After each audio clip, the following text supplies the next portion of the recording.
Hey,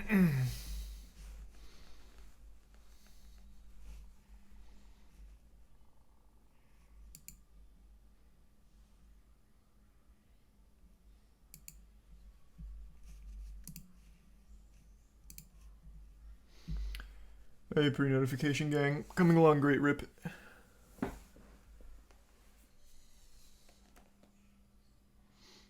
The story's not goofy at all. It is extremely goofy. What do you mean? I already talked about it. This is from earlier. This shit is super goofy. He released a 13-track album called I Admit It.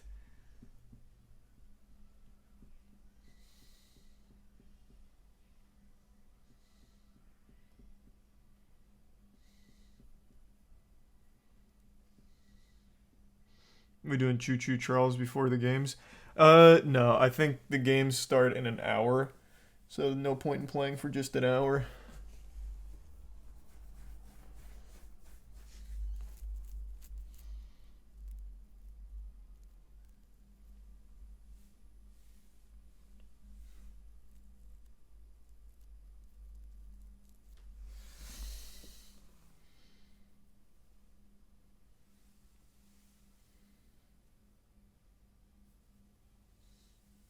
Thanks to Prime Shadowless.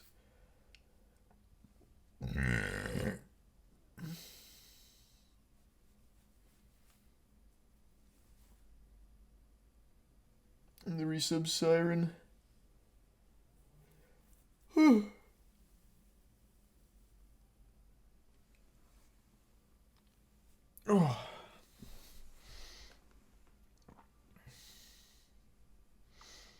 You see Faze Rain's new video about Faze. Literally 25 seconds ago, maybe, I saw that got posted on Twitter. So I started listening to it. Thanks to the bits download and resub, Carlos. I guess I can pull it up and watch the rest of it. It was on Jake Sully's Twitter, right? Jesus. Oh my god. Jake Lucky's Twitter. Tiana's got me watching Avatar. So, Jake Sully was in my head.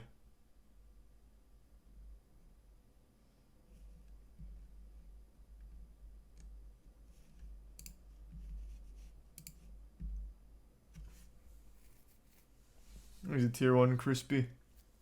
Probably won't do that, Ryan.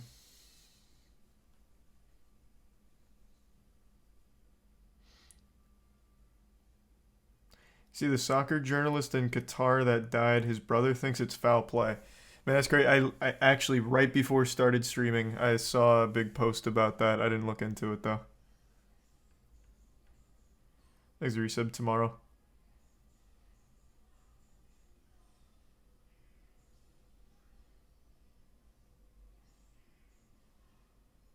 It makes the bits numb.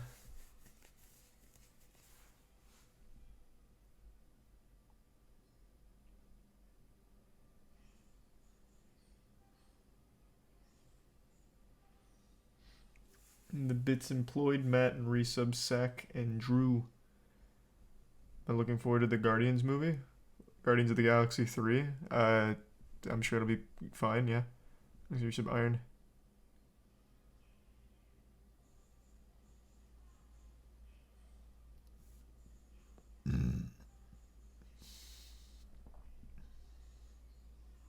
No, I'm gonna do Choo Choo Charles tomorrow.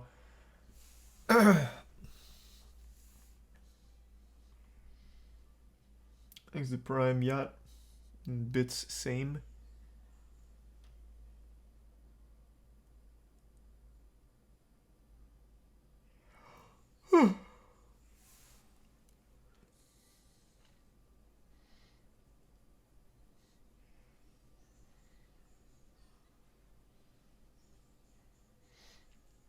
Oh, I forgot to watch the Huts update video. I saw it got posted, I just haven't watched it yet. I took a nap today. Been getting up at fucking 6 a.m. the last 2 days. God. I have not been getting a ton of sleep. I need more sleep. But there's just so much going on.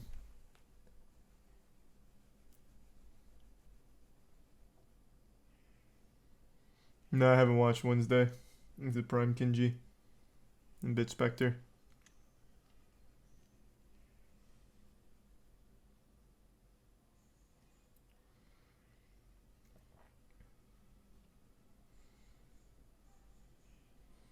And the resub Brandon.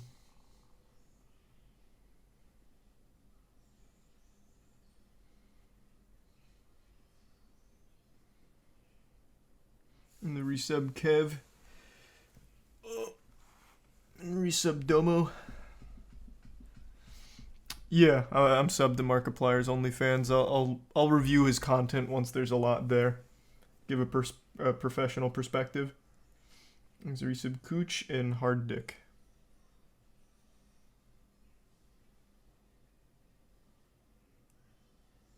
And the resub Brett.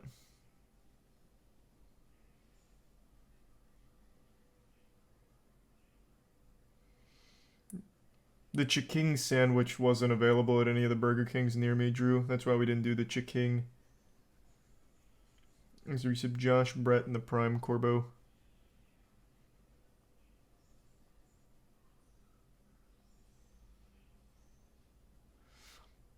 Yeah, I'm going to play Choo Choo Charles tomorrow. There's a Bits Dowland.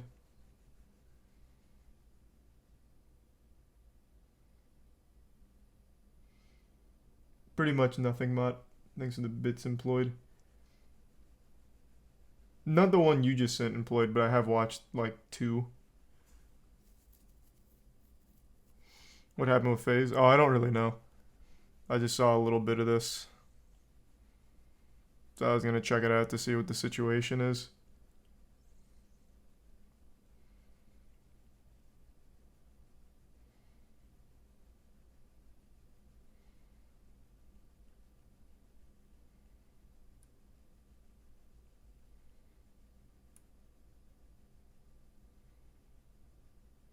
There's the 5 gift subs. Snidarian. Appreciate it. There's the resub. Dog.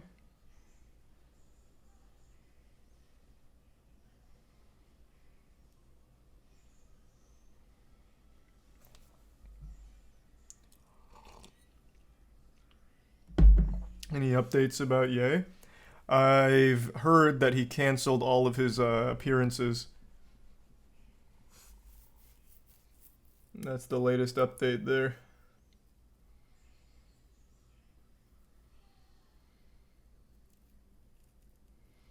Thanks for Prime Justin. Ooh, and the 9 gift subs Bella. Goddamn, thank you, Bella. Thanks for that.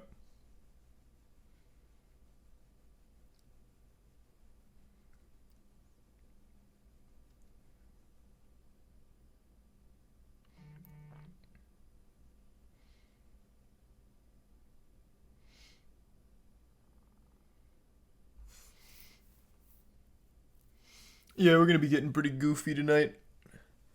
We also have Moist Esports Apex, the regional final. That'll be later tonight. So, we got a lot. Thank you for the 20 gift subs, King Okaze. Thanks for that. Thanks for the big drop.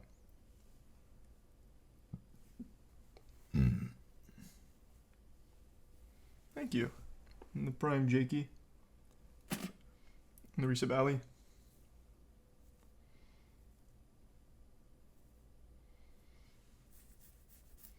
And the resub Toland. My favorite Nicolas Cage movie, National Treasure. Not even close.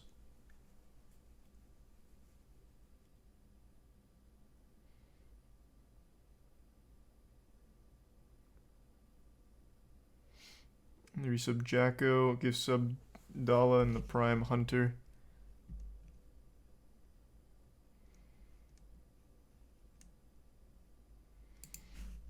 And tier 1 B-Nut. And tier 1 speedrunning idiot. And gift sub Ali. And tier 1 Polar Panda.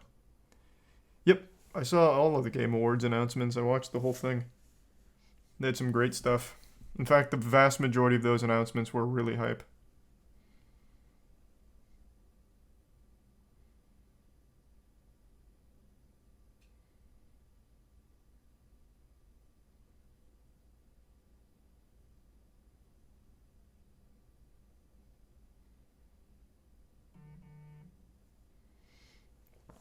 Sad there was no Silk Song.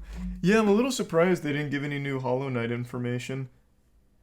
I would have expected that'd be a great opportunity to do so. Thanks, Resub, Rex, and Jackie.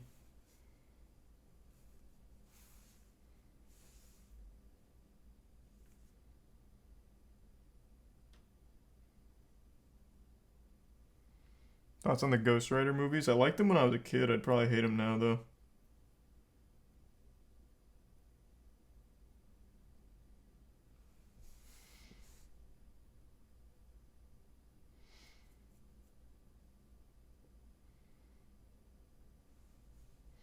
Thanks, Resub, Sarah.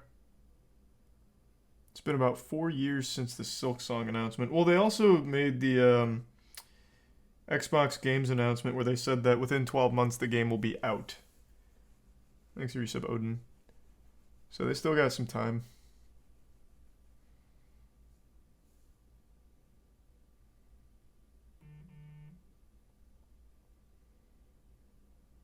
Thanks, Prime Drizzy.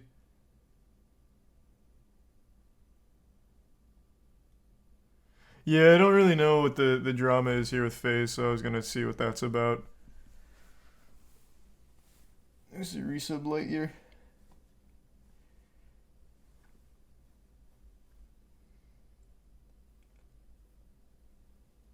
Look at the bits. Ruin it. Ruin it.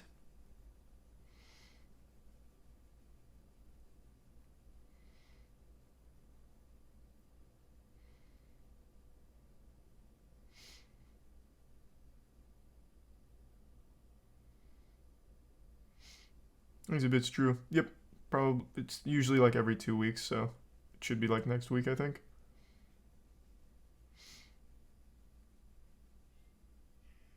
Rain put up a video on his own YouTube channel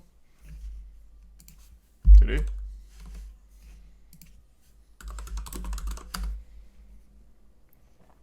Dear Faze Clan. I'm guessing Jake just has like the important bits though, so this will be a little more convenient. Just to get the gist. Thanks to Tier 1 S'mores and Resub Mackie and the 5 gift subs being God. The bits Banana Milk. When will the Charlie Awards happen? We do the Moisties every year. For the 5 best and worst games and movies. Thanks to 5 gift subs Crispy. Who were my favorite creators on YouTube when I was younger? Montage makers. So like old Gears of War players, Halo players, shit like that. Thanks for resub Lactose and Berry.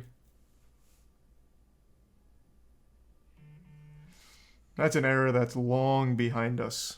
Fucking gaming montages, holy shit.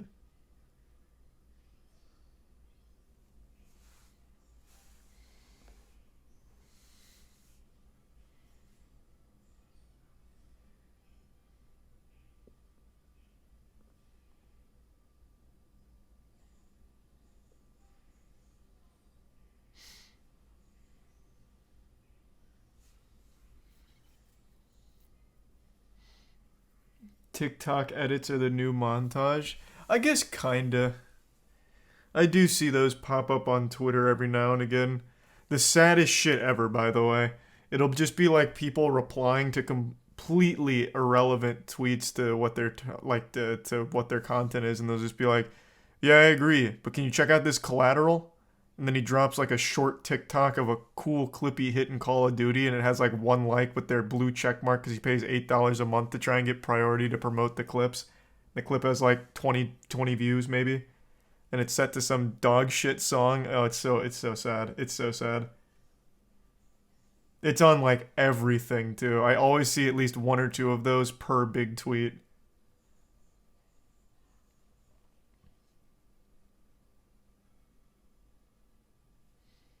Thanks to the resub, Pius.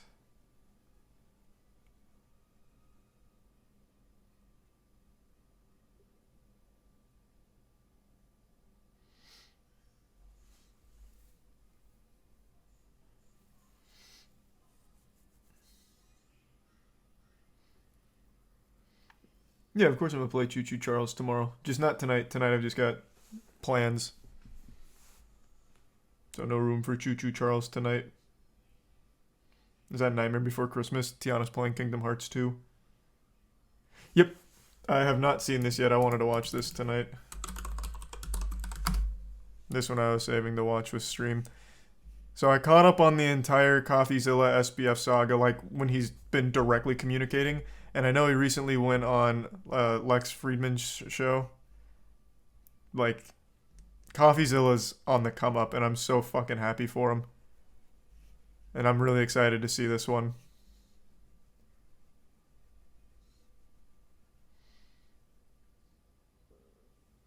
Thanks a Prime, Adam.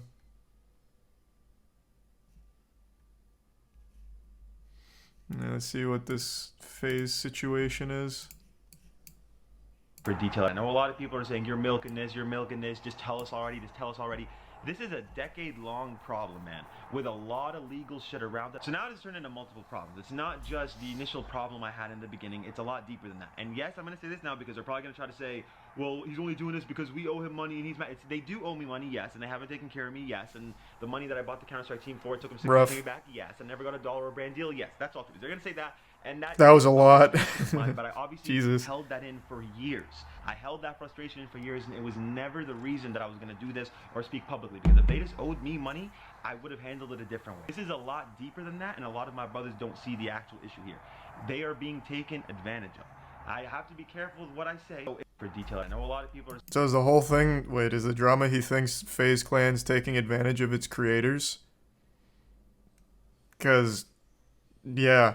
Like, that much is obvious to someone who's not even in FaZe Clan. It just seems like they get used.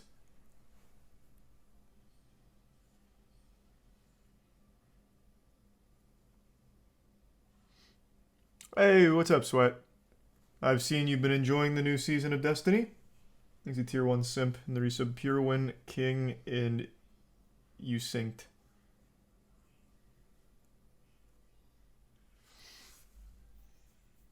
So is that the whole thing? Because if so, that's pretty underwhelming. I thought there was going to be like a really juicy expose on FaZe, but if it's just FaZe doesn't really care about the creators, they're misguided. It's like, yeah, I mean, we've known that.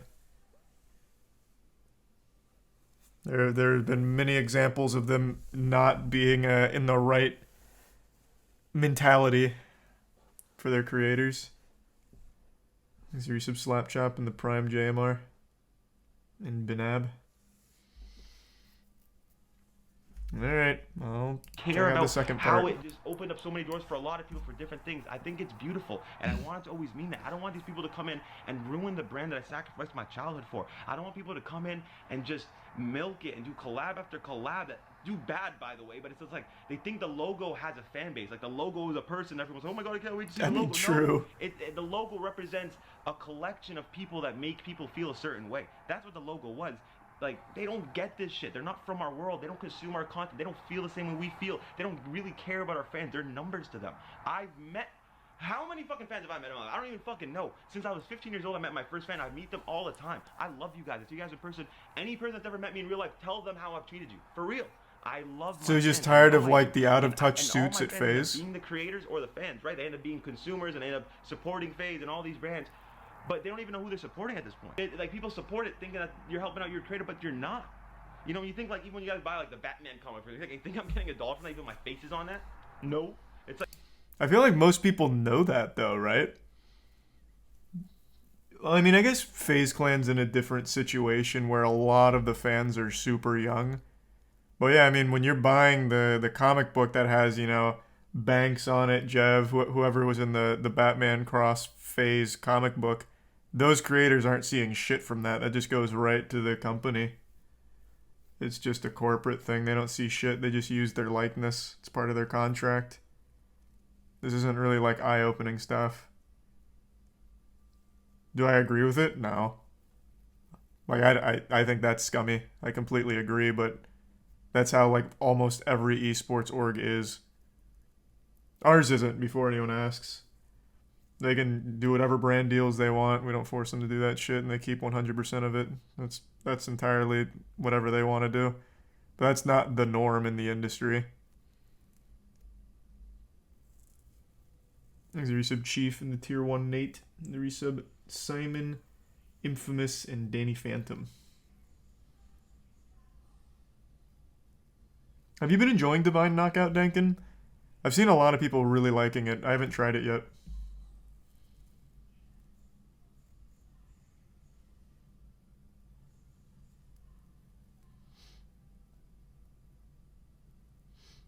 Thanks, the resub Shep. Out of context, it sounds shady as fuck. Even with the context, I think it's shady. I said this from day one. I think a lot of esports orgs are very shady. I think a lot of what they do is suboptimal.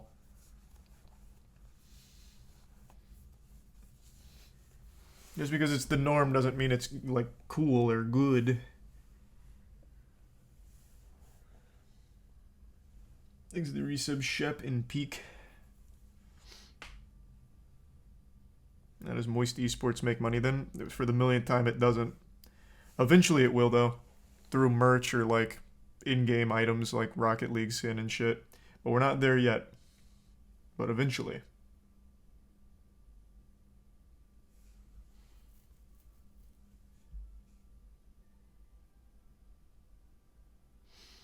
Look into the reporter death in Qatar. Yeah, it's something I'll probably do, like, on my own, not on stream. That's not exactly a goofy topic. That's just a really sad one. You want a goofy topic? R. Kelly. This man's in prison and he released a 13-track album called I Admit It. I was talking about this earlier. This shit had me giggling. He released multiple tracks just talking about it. Like, that's goofy.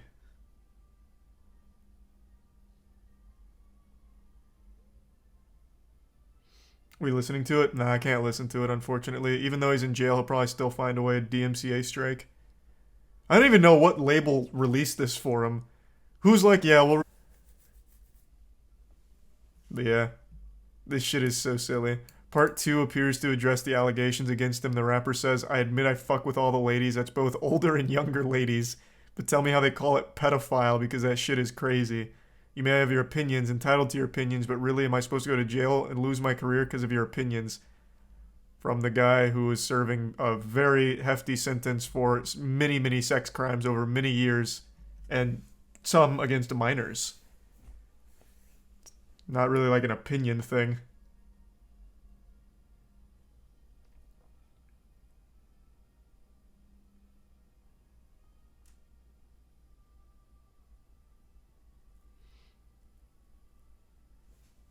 Thanks, resub. Victory loaded and the bits quack.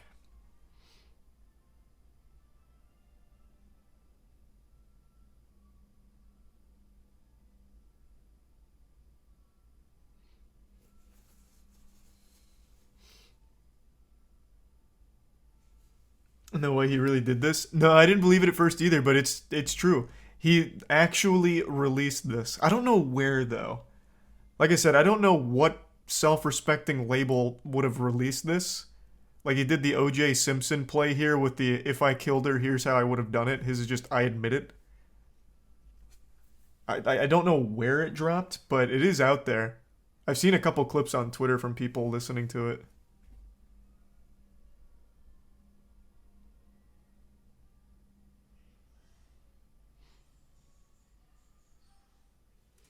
Thanks to the resub, Gentle and Grayson.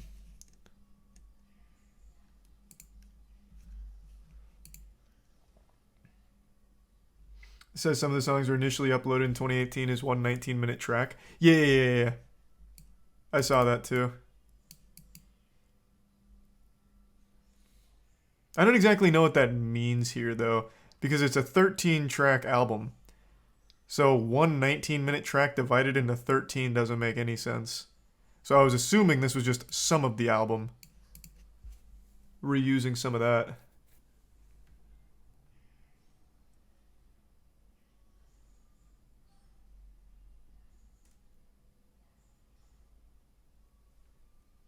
Thanks to resub, Grayson and Sapphic. Oh, hey, thanks for the raid, Moki. Hope you had a great stream. Fuck yeah, man. Thanks for that.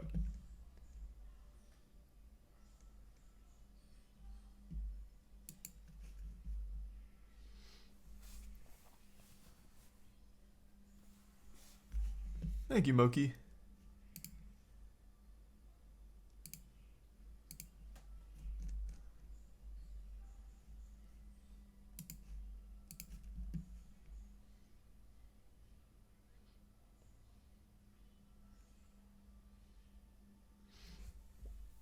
Yep, this was real. R. Kelly actually did this. And it might just go platinum. This one might do numbers. We watching Apex tonight? Yes. I think it starts around an hour from now.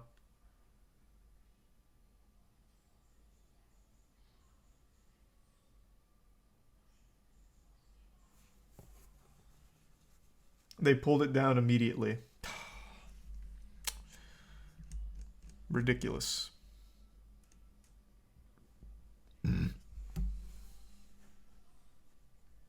Oh, the album was a bootleg, not official? Are you sure? I didn't read that from any of the articles I saw.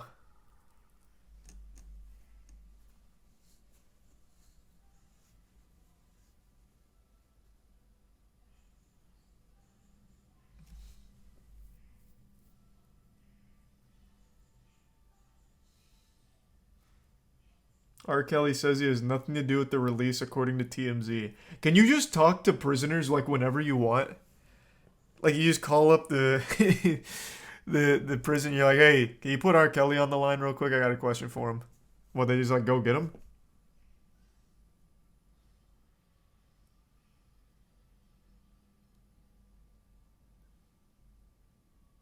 Damn, that's wild. I had no idea. I thought they only got like one phone call a month or some shit. And then like visitor hours.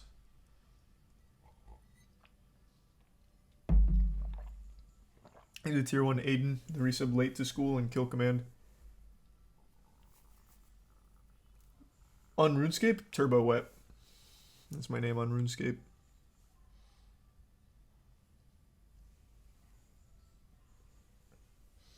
Yeah, I'm still playing through Like a Dragon, slowly but surely.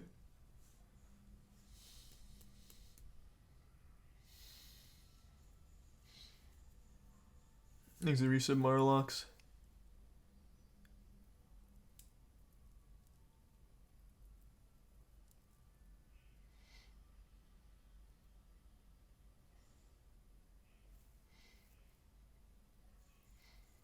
What Apex tourney is tonight? The final regional tournament for APAC, which is what our team is in. So right now we're top 5, and we need to hold top 5 by the end of this regional to lock in the major land position.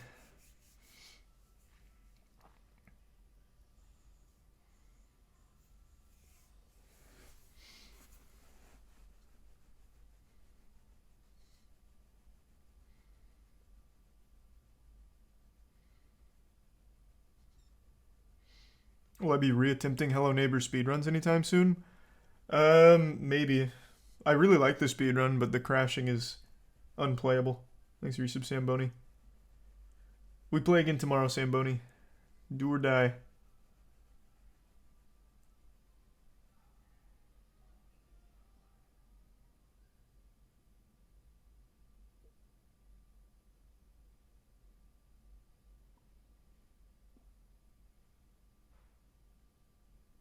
Is it Prime Cutesy? Yeah, I saw the first video. I haven't seen the update yet, though, Daichi.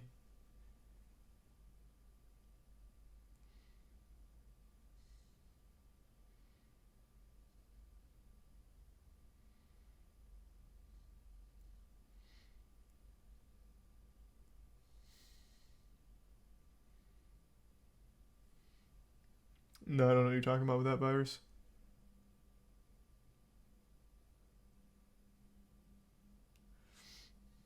Thanks to the bits, Reese.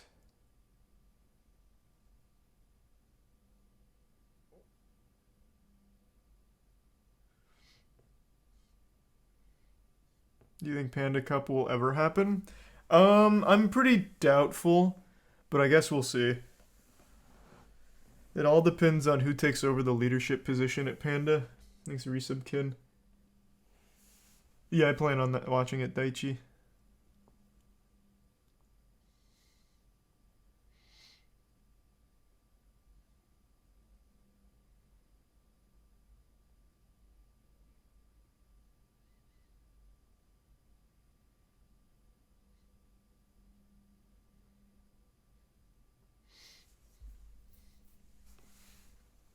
No, I haven't watched Darman in a long time. Don't plan on it. I've outgrown Darman. I've learned all I can from his wisdom.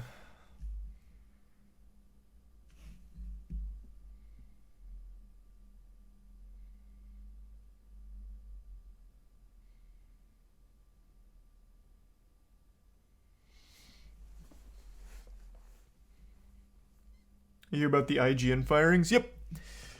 I did. It's not surprising. I feel like that's going to be the industry norm pretty soon.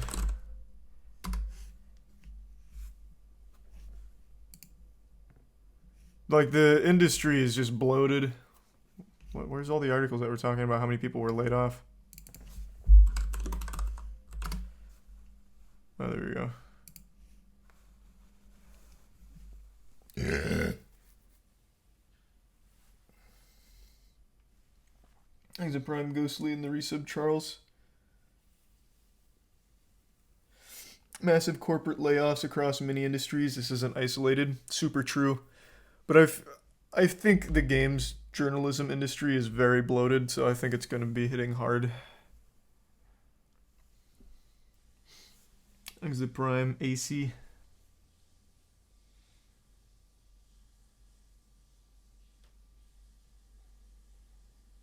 So was Twitter. True, Twitter was extraordinarily bloated.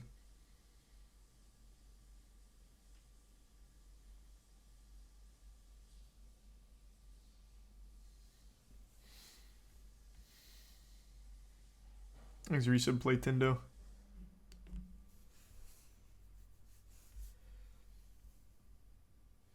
How the fuck does game journalism still exist? Not really sure. I think it's just people trying to not even make like an educated buyer's decision, but mainly just make sure that their opinion is being echoed properly by outlets. I feel like that's the main audience for like an IGN or Polygon review.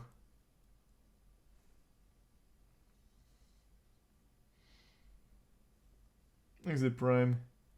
Revenge and resub Juice.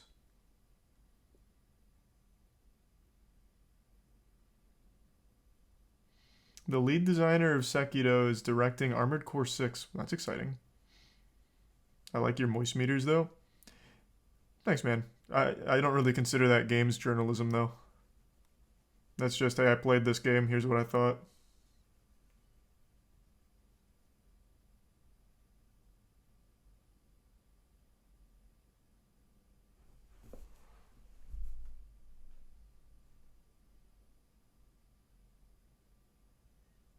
Thanks the Prime, Spee, Resub, Hyena, and Bagel. And Tier 1, WTF.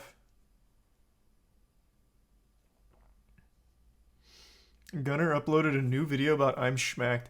Oh, did he? I didn't see him upload, did I? I'm Schmacked went to my university once when I was in college.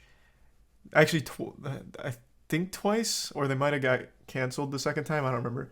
But they went once when I was still a freshman, or it might have been a sophomore, I'm not sure. But I'm Schmacked rolled around, and I remember a couple people from my class were in one of their videos. And everyone that appeared in one of the I'm Schmacked videos got a write-up, which at the university was basically like a adult suspension. They took that shit so seriously, just because they were spotted at a party. I'm Schmacked used to be like what Nelk is now, but 10 years ago. And not as douchey, and not crypto scamming so frequently. So they used to go around to college campuses, going to their biggest parties and just filming it and getting fucking wild.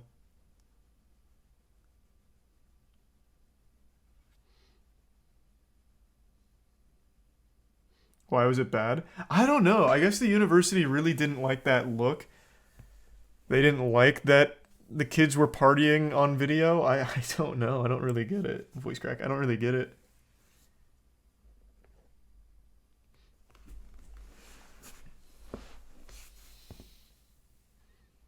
Thanks to 2 gift subs, Toast. The resub Jay, Sakoshi, and Hollywood.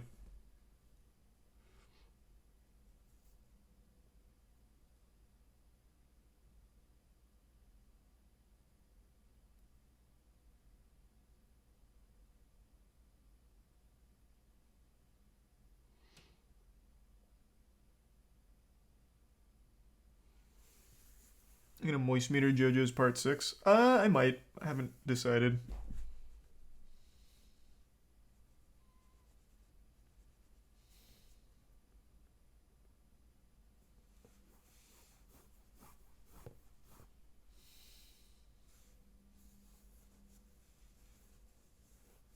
Have you heard of a game called 8 Days? No, first time I've heard of that.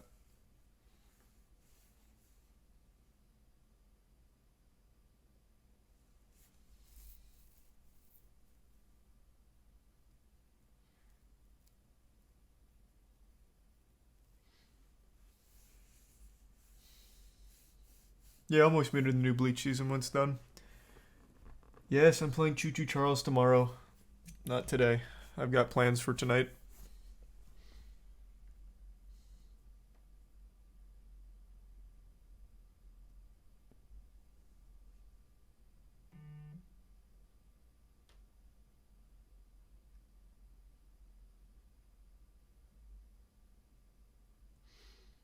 Have you seen the Faze Rain video where he calls out Faze? I just watched that. It just seems really not interesting. Like, I feel like everything he's saying is things everyone already knew. It's not exactly like a deep look, and he hyped it up like, man, they're gonna come after me for these. This statement's gonna have Faze Clan coming after me. But then he was just saying what I feel like everyone already knew. That there's a ton of suits there that don't really get it and are super content taking advantage of the creators. Like, negatively.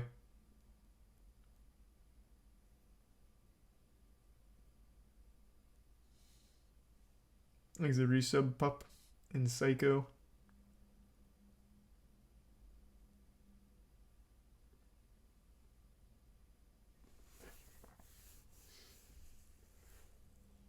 Thanks to the resub Yanko.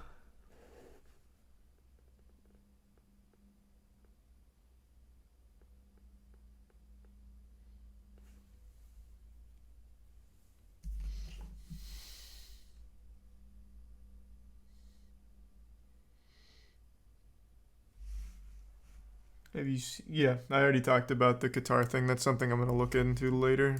That's not a goofy situation to, like, go through on stream. That just sounds fucked up. Thanks resub Disruptor in Tier 1 Epic.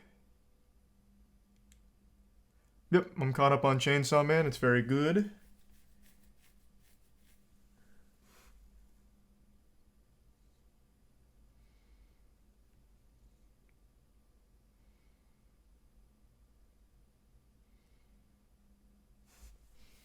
Thanks to the resub Obi. Yep. I want to watch the Coffeezilla interview here where he gets SBF to admit to fraud. I tricked Sam Bankman-Fried into a third interview with me, and this time he may have admitted to fraud. You'll be the judge. You can click to this timestamp if you just want to listen to the interview, but I want to explain the background, the strategy that went into this call to try to learn where others had failed, including, by the way, learning from my own failures interviewing Sam. Now, first, I want to give some background. Sam at no point has wanted to talk to me. Every time I've kind of snuck on these Q&As and started peppering questions to you. I just cannot believe Sam continues to get these Q&As and continue to interact directly with human beings. Like, one of the biggest frauds of all time, and he is still perfectly content to try and pretend that he's not and just talk to people. Just constantly talking to people about it. Being super open. It's wild. I mean, I guess I'm glad that he's that open about it, because maybe that'll eventually lead to charges against him, since for some reason they don't want to pursue charges against him, even though it was billions of dollars worth of fraud. So maybe as he continues to put his own ass in his face, maybe then they'll be motivated enough to go after him, but it blows my mind that he continues to do this. Sam Bankman-Fried, that is. Usually leaves, but I realized that since this was my third time basically doing the exact same trick, it was probably going to be one of my last, because at some point he was going to catch on. So I knew going into this, it might be my last chance to interview Sam. And because of that, I had to think long and hard about what the perfect line of questioning would be to really pin Sam down. Ask him why he's hard stuck bronze in league. Dodging questions. He's done it with everybody so far, including me, by the way. And I mean, look, I think we've got some great stuff, but To this point, I didn't think anyone had gotten that smoking gun. He always denies everything. He always has a sort of a loophole out of it. So I'd have to try a different tactic. And here was my plan. Sam's whole excuse about not being a con man all hinges around Alameda Research. Basically, he says he knew very nothing reliable of what was going on there because organization. he was the CEO of FTX.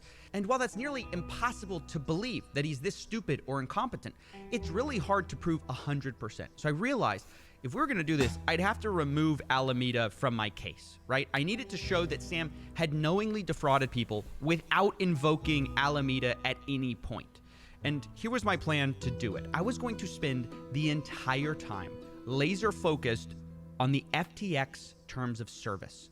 Now, some of you may know FTX lays out that interesting they cannot strategy. use customer funds for anything. They can't trade with them. They can't loan them out. And I thought this was a really important point because obviously that money is no longer there. So clearly something must have happened. But I'm far from the first person to notice this. Many people, including myself, have already tried to ask him about he called this it and out pin him already. down, but for various reasons, well, it didn't work. And I needed to learn why so we could avoid it. So I want to go through a few major interviews with Sam and show why this line of questioning has always fallen apart, starting with the New York Times. In terms of service for FTX, and I just want to read you this. It says, none of the digital assets in your account are the property of or shall or may be loaned to FTX Trading. FTX Trading does not represent or treat digital assets in users' accounts as belonging to FTX Trading. So how is it possible that Alameda had this loan of God, he just looks like such a villain. So there's that piece from the terms of service, but there were a number of other parts of the terms of service and a number of other parts of the platform on top of that. There is the borrow lending facility, where users were lending billions of dollars of assets to each other, collateralized by assets on the exchange. You had obviously. Yeah, but why do you suck so much asset league? Now, of course, all of this, it's meant to be the case that these are positions where FTX could, if it needed to, margin call those positions and close them down in time such that it would cover all of those, all those shorts, all those liabilities. Obviously, that wasn't the case here, and that's a massive failure of oversight, of risk management, and of. It's such a fucking frustrating defense to listen to.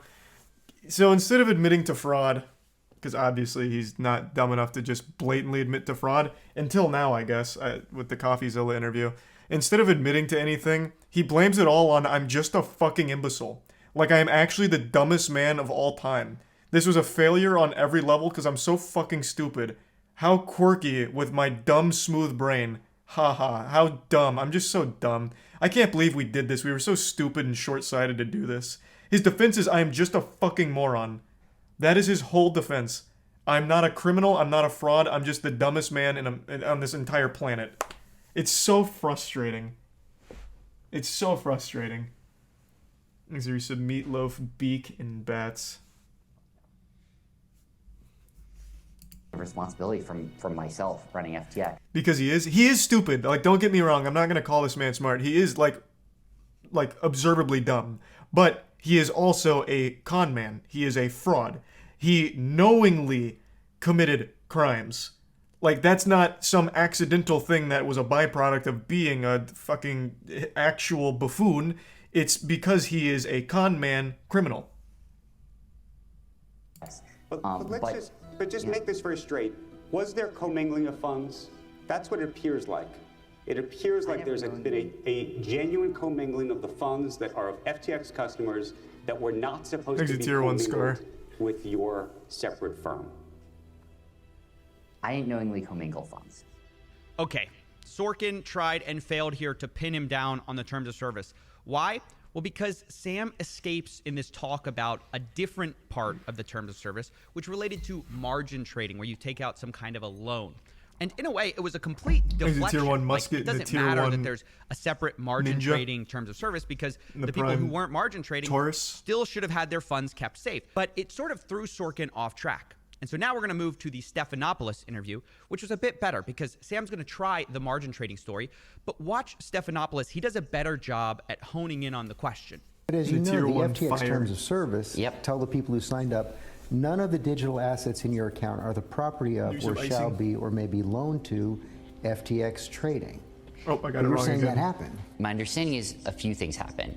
The first is there is a margin trading facility on FTX. Is it by big? which users Thanks for the can resub. lend out funds, by which other users borrow funds. And so there are explicit cases where there is, margin extended, where there is borrow lending. If Alameda is borrowing the money that belongs to FTX depositors, that's a bright red line, isn't it?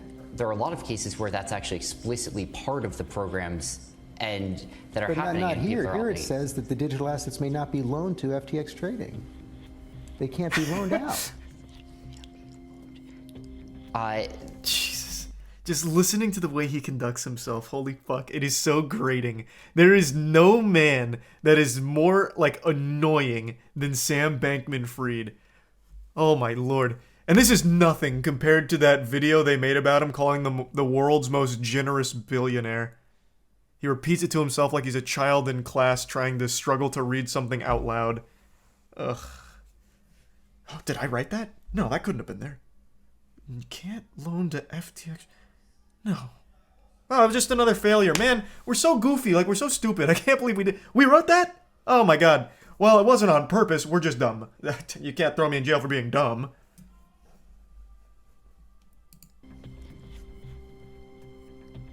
There like he's on Who Wants to existed Be a Millionaire. Borrow lending facility on FTX.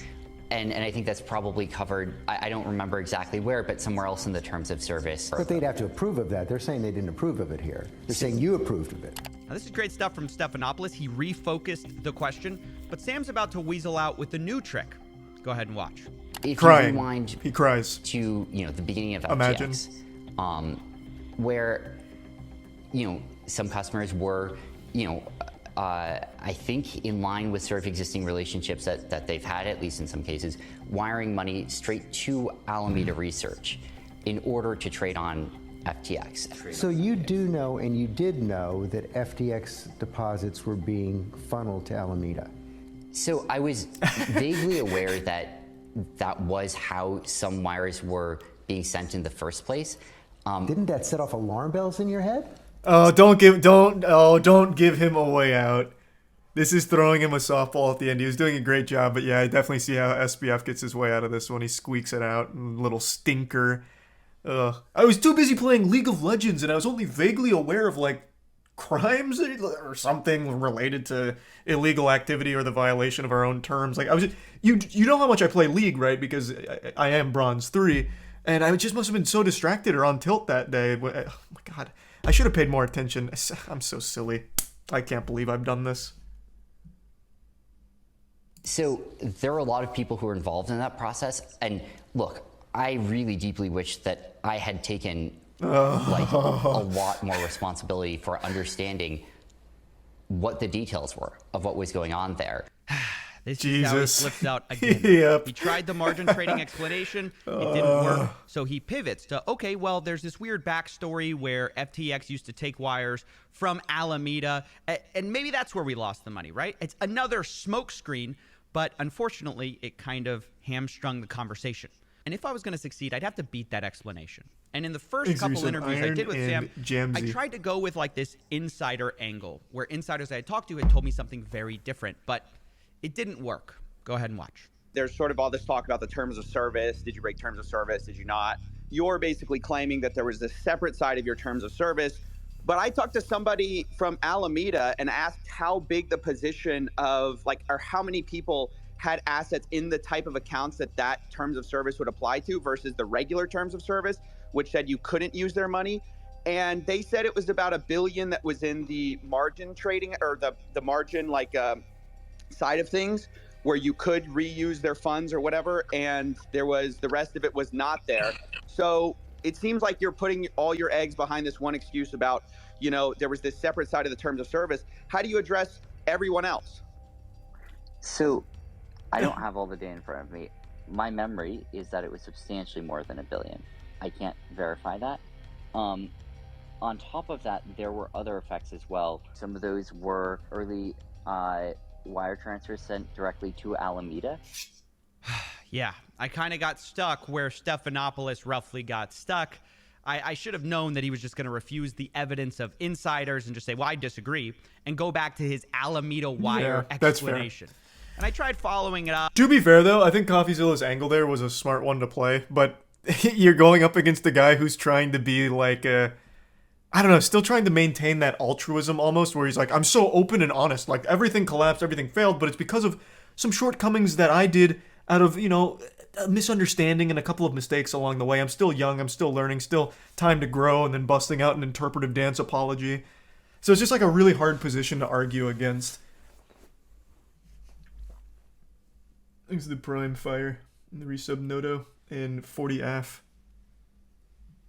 Up a bit, but it didn't really matter. I had kind of missed my shot on that particular angle. And as I reflected on this, I realized all of the talk about margin trading, future trading, wire transfers to Alameda, all of it is a smokescreen from the big problem.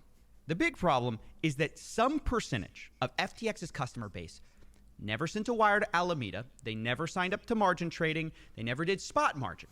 All they did was put their assets on the platform, and they were told that their assets would not be borrowed, it would not be loaned out, and that money would always be there. And it wasn't there. Why wasn't it there? There's no other way to explain that. If the money's not there, then fraud. And I had to laser in on that one point, not get distracted by these shiny objects that Sam's throwing up about this or that, or what about this, what about that? No, there's only one question that matters, and it's impossible for him to answer, I thought. So that was my strategy going into it. That was the backstory and how I learned from previous interviews. So without further ado, here's my third and probably final call with Sam Bankman-Fried. I'm going to tell you right now, this is not going to be the final call. Sam Bankman-Fried's going to go on another goddamn Twitter live stream with strangers yet again. And Coffeezilla can just get in there and interview him again if he wants. Like, for some reason, this fucking guy is so addicted to doing interviews about his, scam. It blows my mind. It actually blows my mind. I'm about to go up.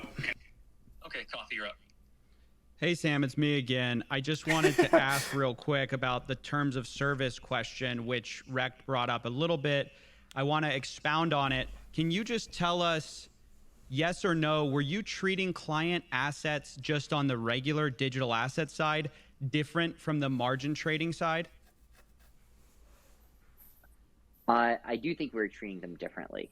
There were a bunch of different sides. There were more than two sides there.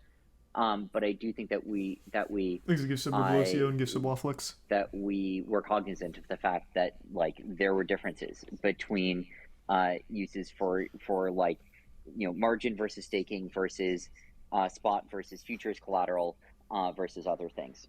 Yeah, just people. I'm just talking about people just putting Bitcoin on the exchange. Yeah. Obviously, there was really clear terms of service around that. If it's true that you didn't invest client assets, not even in treasuries, as you said via a now deleted tweet, why do those client assets no longer exist?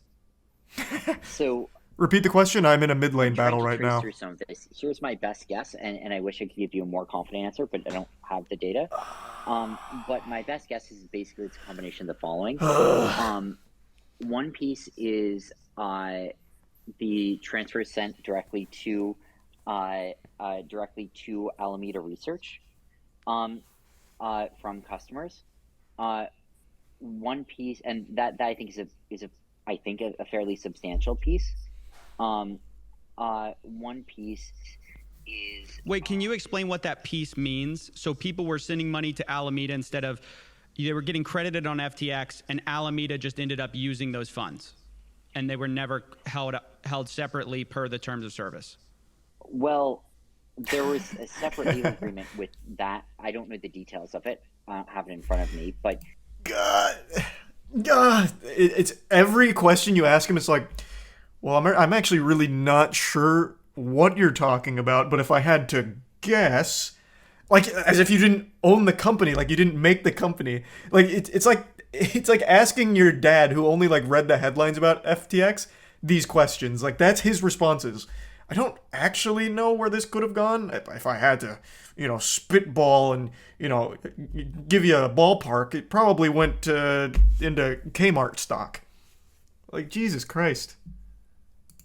There's a separate legal agreement with respect to transfers that were sent directly to Alameda Research by users, especially before FTX had its own bank accounts.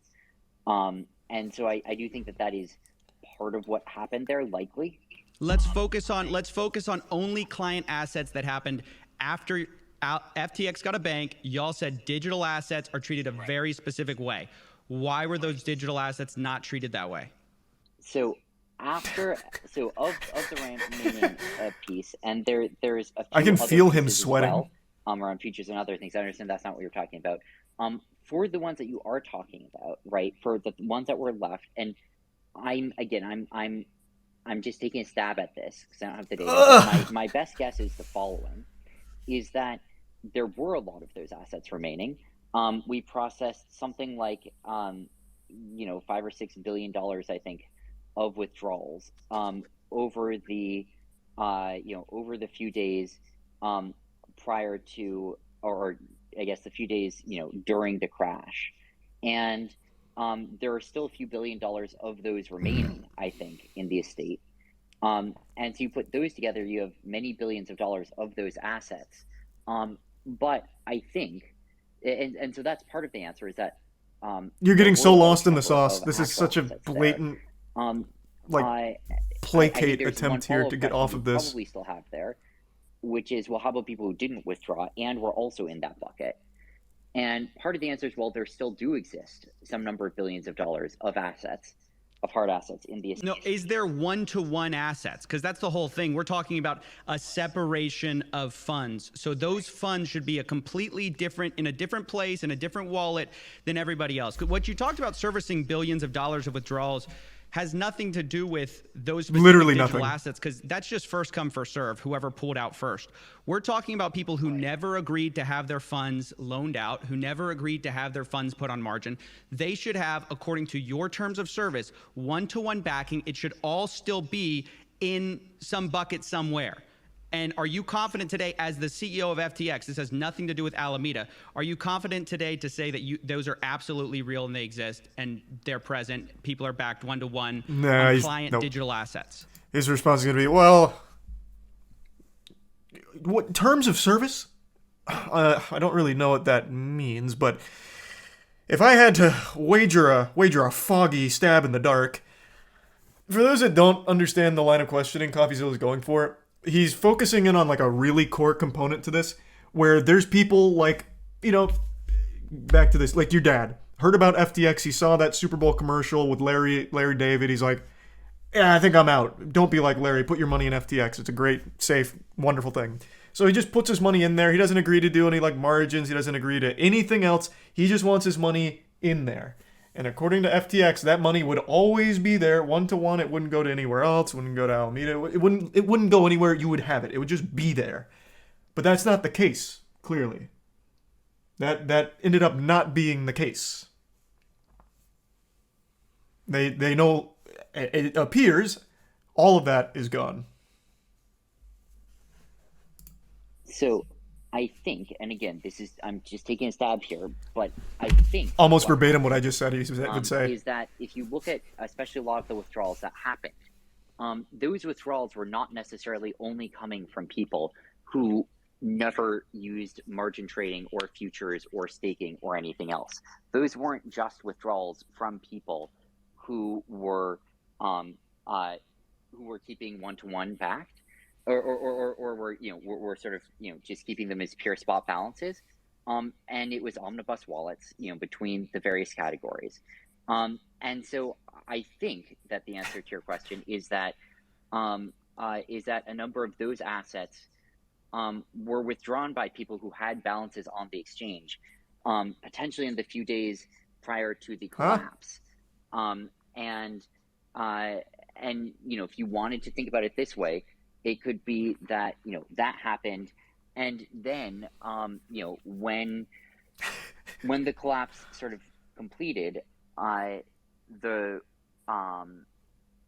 that effectively meant that there was, if you wanted to put it this way, like fungibility created during those withdrawals between assets for people who had and had not been using. But that means that there is no separation of funds. If there's fungibility between two different buckets of there are no buckets. It's just one bucket. Everyone's taking out of the bucket, which... This really seems like SBF is tossing out buzzwords that he doesn't even understand himself. Like that... This is rough. This is pretty rough. And it's made even worse by the I think, maybe. Well, I don't really know.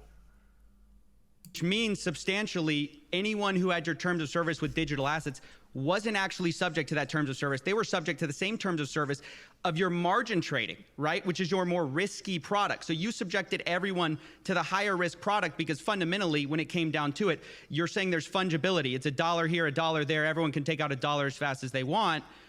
Don't you see that as like defrauding your customers, the people who trusted you to just say, hey, this is not going to go anywhere except for we're not investing your assets? If I can exchange one-to-one and I'm the one who put risky stuff on with risky assets with risky terms of service, I can take the money that someone who didn't sign up to those same risky terms didn't agree to. Isn't that fraud? Well, yes, I think.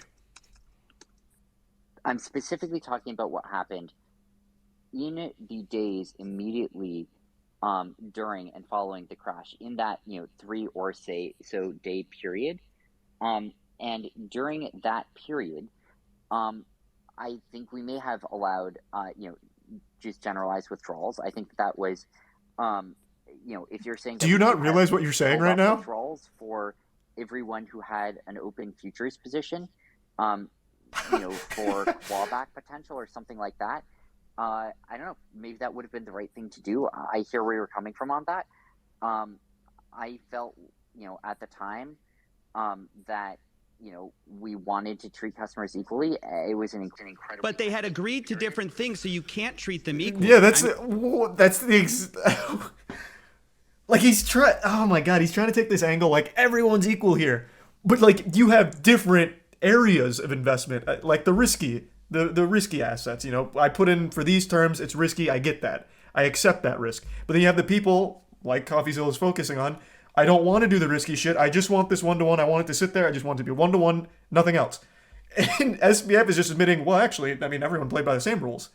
Like, they didn't make a distinction, there's no separation. Thus, fraud.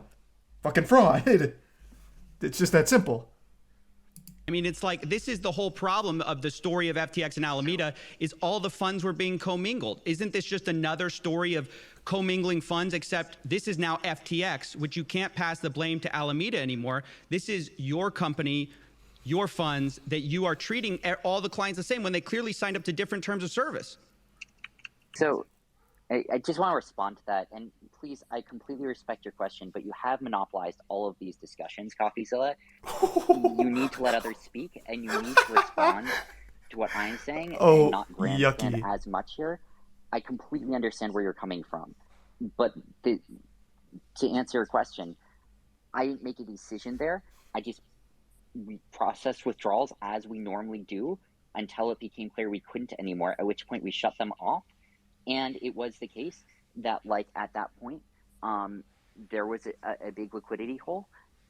That's what happened. If you want to judge that process and think that, we should have been spending those days frantically trying to code up a new withdrawal process, I disagree with you, but I understand where you're coming from. Yeah, sure. I think that's fine. It's not about coding up a new withdrawal process. It's about treating your client assets the way you told them they'd be treated, right? It's a very different thing. It's super simple. Completely. But anyways, I'll stop grandstanding for Sam. Thanks, guys.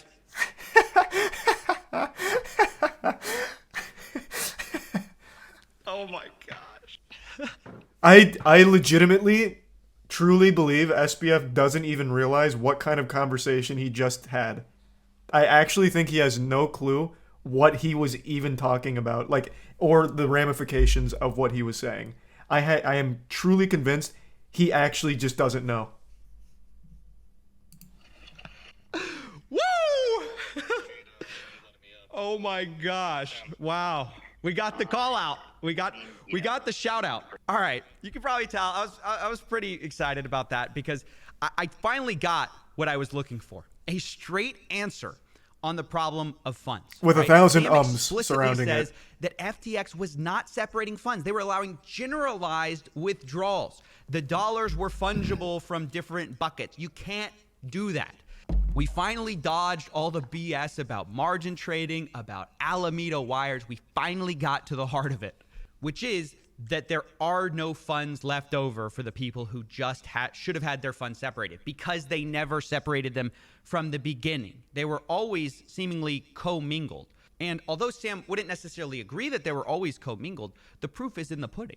FTX owes billions of dollars that they do not have. Yep. And it's because of how they allowed withdrawals. To give you kind of a regular finance analogy about why this is so cataclysmically bad, and in my opinion, fraud. Imagine you banked at JP Morgan Chase. Not even your opinion. It is just fraud. It is just fraud. Savings account. It's more than an opinion. It's just fraud. Then you find out that they actually had this risky hedge fund. And you know what? They actually kind of blew up. In fact, they blew up so badly that JP Morgan Chase, it's all shutting down. But when you go to the bank to withdraw your money, you find out that instead of keeping your money safely in your savings account, they had allowed the people in the hedge fund business to just withdraw it. You know, first come, first serve, right? They treated all clients the same, according to them. Well, you say, well, no, that's fraud because you signed up to very different terms of service than the guy who knew he was going to be like, you know, in this hedge fund, right? He had a different level of risk. He acknowledged that level of risk.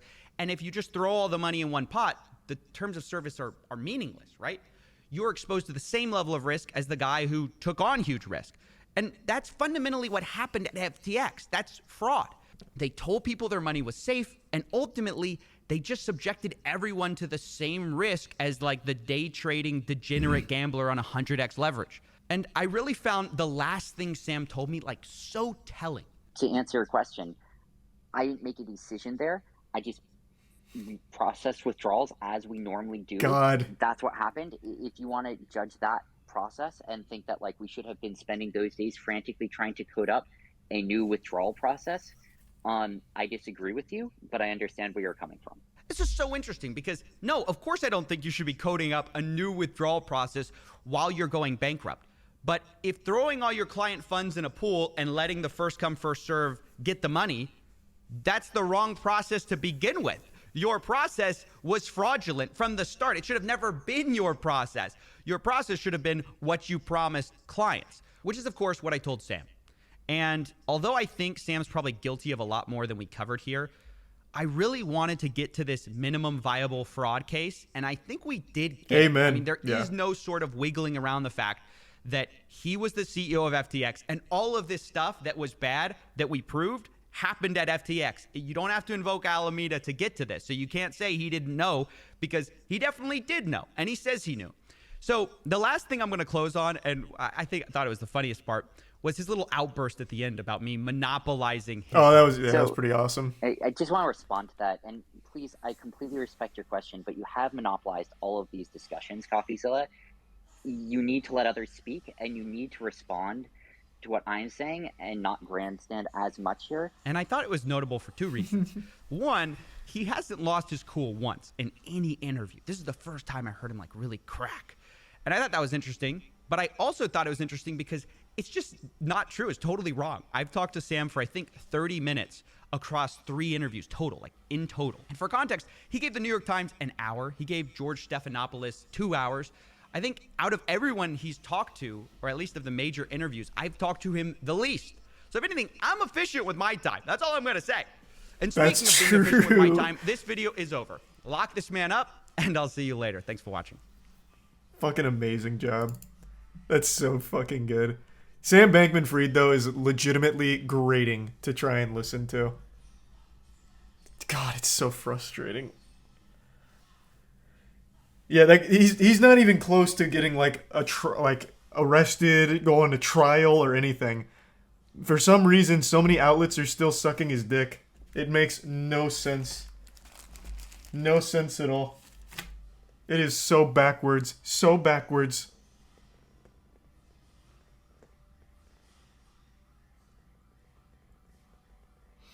Thanks to Resub Lamari. He won't ever be. Yeah, I'm losing faith that he will ever actually face justice.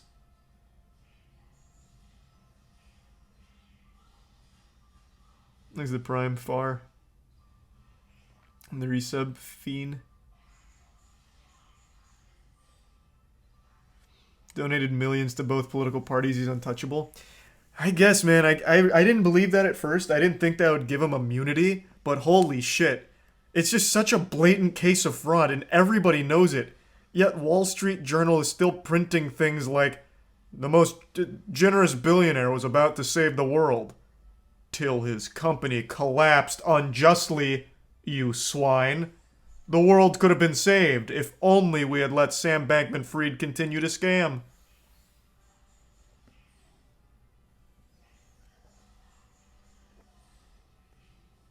But that's the crazy thing. Sam Bankman-Fried is not a billionaire anymore. He has less money than pretty much everyone here right now. Even the people in chat. He has like $0 to his name. The money he has now is his parents' money. Because his parents are fucking compliance lawyers. So he is no longer a billionaire. I thought they would have thrown him to the wolves because now he can no longer donate to them. He does not have that money. That man is so fucking broke now.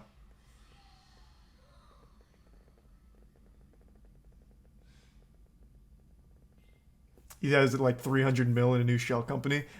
I haven't seen that conspiracy yet. Maybe. I mean, it's very possible he has some money somewhere off the books, somewhere along the pipeline. That's super possible.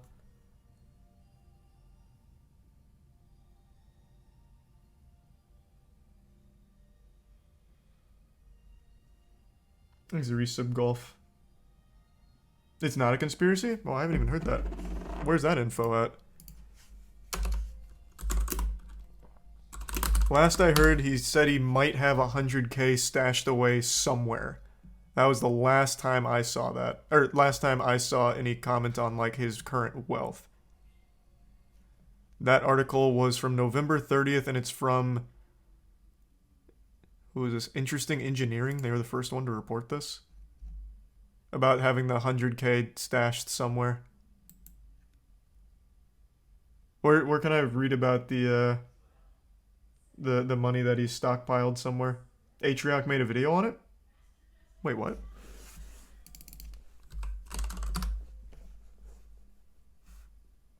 Oh, it must be in this one. I didn't see this one.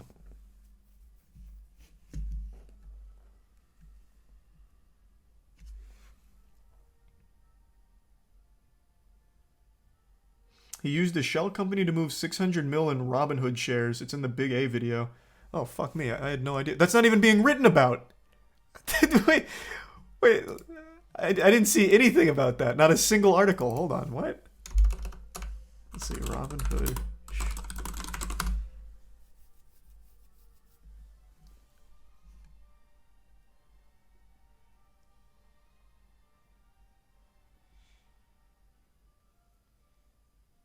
It's everywhere? No, I just typed it in and it's still not coming up. I'm looking for his Robinhood assets that is apparently worth 600 mil.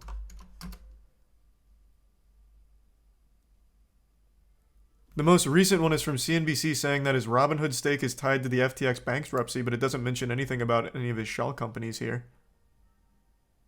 So it seems like that's still inaccessible funds.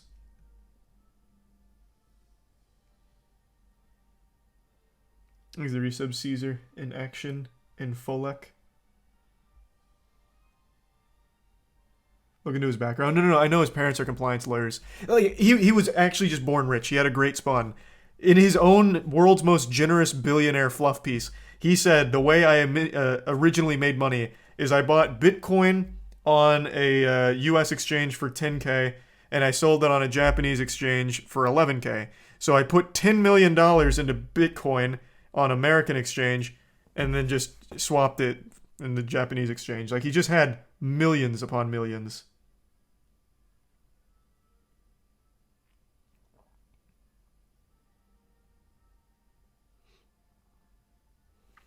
I also don't think that's the way he made his money, by the way. But even still, he couldn't even come up with something almost remotely relatable to, like, an average layman. Well, you see, if you start with $10 million, you can actually make quite a lot of money with just a measly 10 million lying around. I mean, anyone can do this.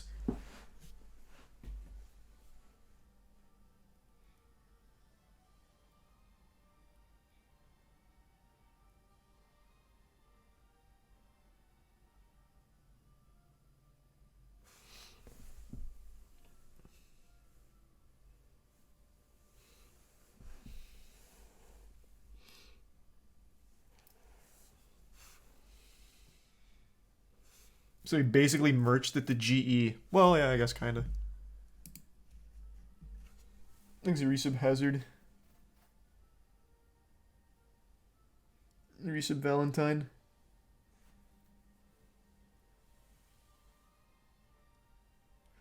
Shit is so insufferable. Like, how do you get away with this? Because the only people affected were, like, normal people. Like, I read an article the other day. Kevin O'Leary, Mr. Wonderful, the guy who talks about people not being rich, or what the fuck was his quote? I even just mentioned it, like, yesterday. There's something like the top 0.1% have more money than the bottom 88% who live in poverty, and Kevin O'Leary was like, that's wonderful news, or some shit like that. Fantastic news. Well, it came out that he was actually paid $15 million in order to shill FTX. So everything that he keeps saying about how amazing SBF is, like everything about, like, you know, SBF may have had this entire empire collapse, but I'd invest in him all over again. All of it is just paid for.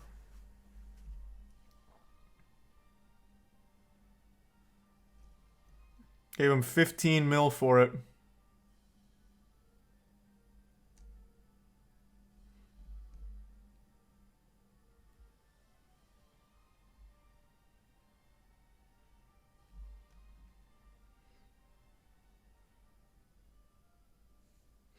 Thanks the resub bits. Yeah, I'm gonna play Choo Choo Charles tomorrow, not tonight.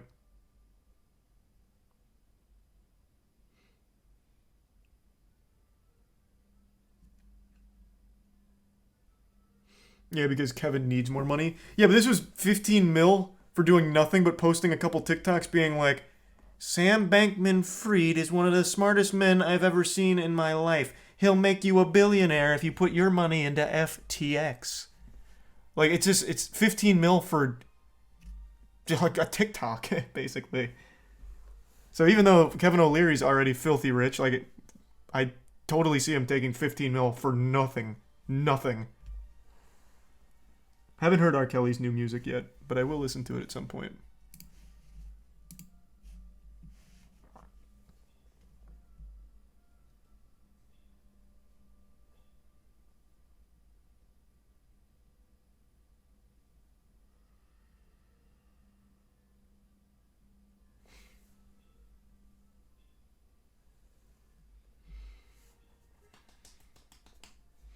It sounds like a lot of distractions.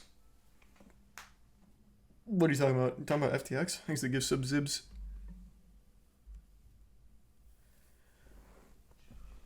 Where's Sam Bankman-Fried's girlfriend these days? Did she get away?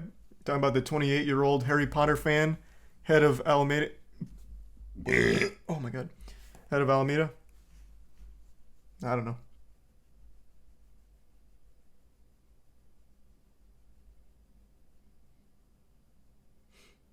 Thanks a resub diamond. The 2 give subs sexy. She was spotted in New York City. Like, are they coming after her? What was her name again?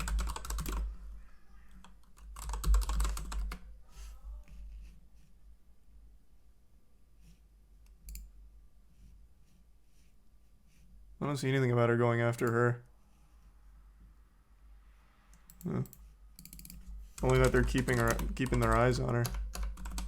Let me look at something else. Let's see. This is a cool title. Caroline Ellison, math whiz and Newton native, was bound for success. Then she got into crypto. Cool.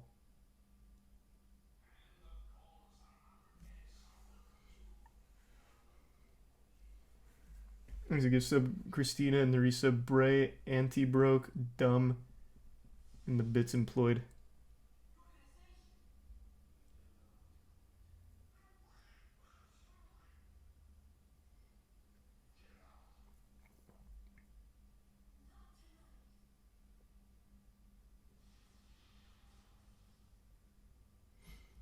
There's the 2 gift subs fire. Did you see her tweet about using meth? No, I can't say I saw that tweet. That's hype. Good for her. You know, I like a CEO that knows how to have fun. and appreciates a good Harry Potter story. You know, fuck me, I guess.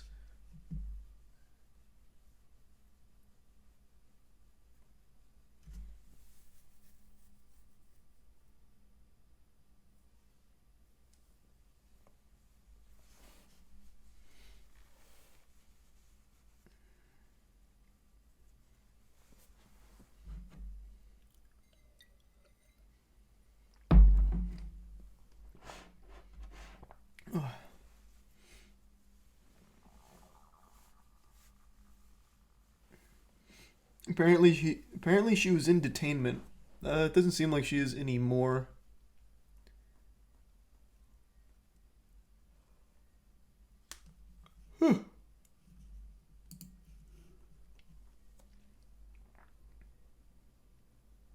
Exit tier 1 slick and the resub schlong.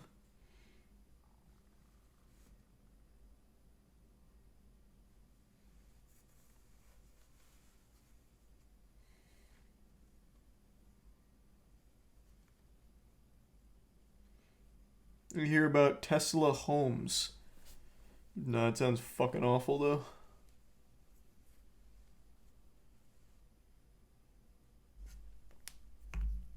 When does the ALGS start?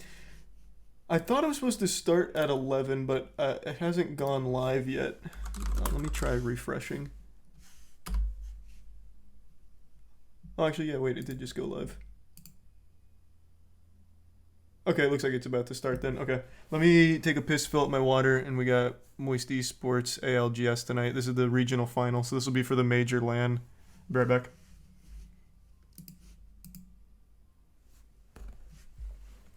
Thanks to the resub, Hawk.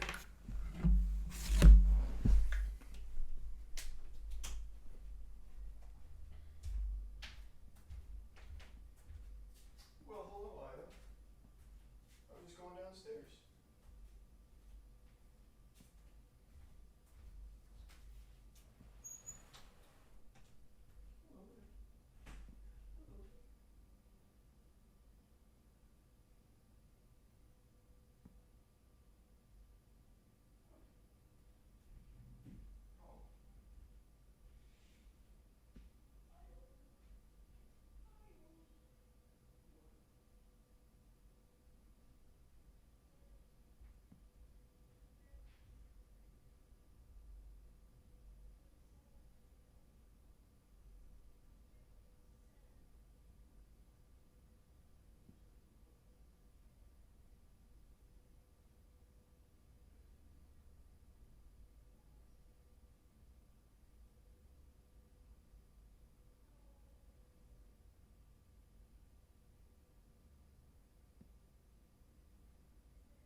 I'm back.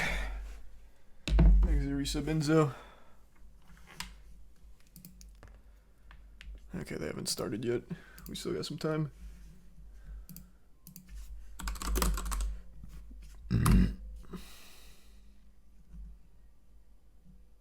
Oh.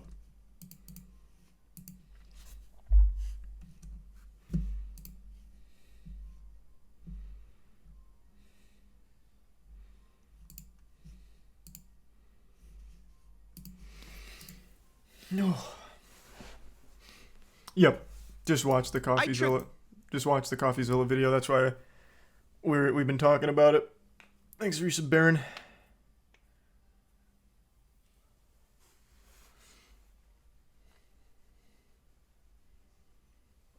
Thanks, resub Benjamin.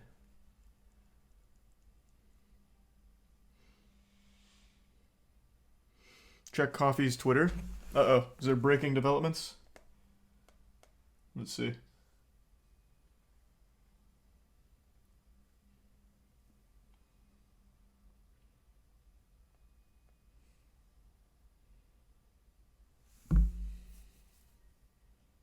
Oh, it's another big scam, it seems.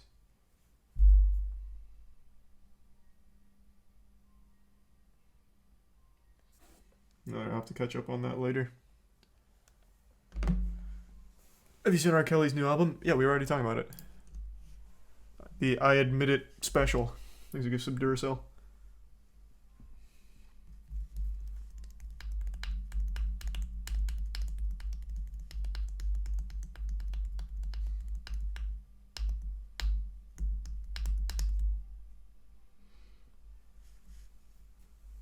Yeah, I saw the Days Gone director. Yeah, I saw his take. Thanks for resub, Sean.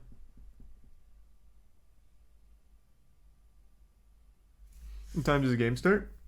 Should be pretty soon.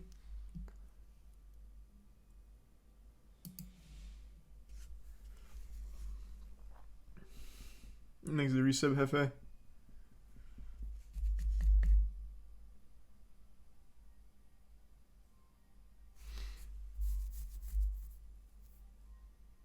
He's absolutely salty that Death Stranding got a sequel before Days Gone. I mean, they're not exactly related at all. He was mad when the game came out and people didn't like it.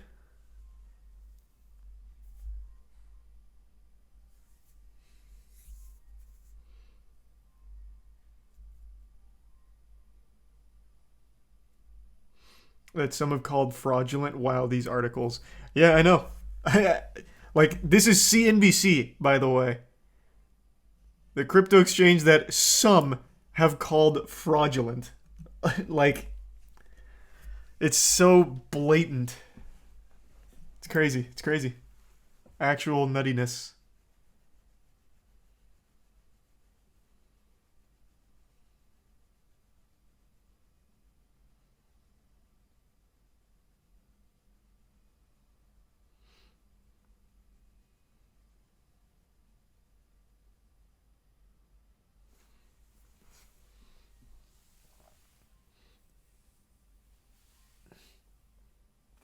It's all an attempt by big money to scare the public away from the blockchain. It's a scam. This was a scam. SBF is a fraud, and for some reason the media, like major outlets, are refusing to acknowledge that this is a scam and the guy should be in jail. If anything, it's the opposite. They're trying to come up with every possible excuse ever for why FTX collapsing is some kind of fluke that no one could have prevented.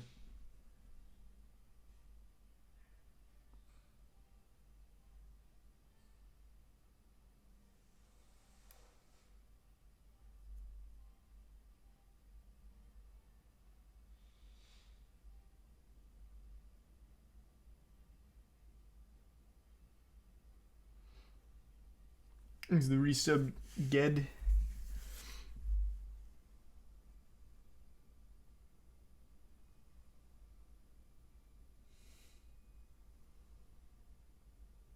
SPF and Bill Clinton planning something wacky. Can you imagine the venture they could create together? They could make an incredible video game.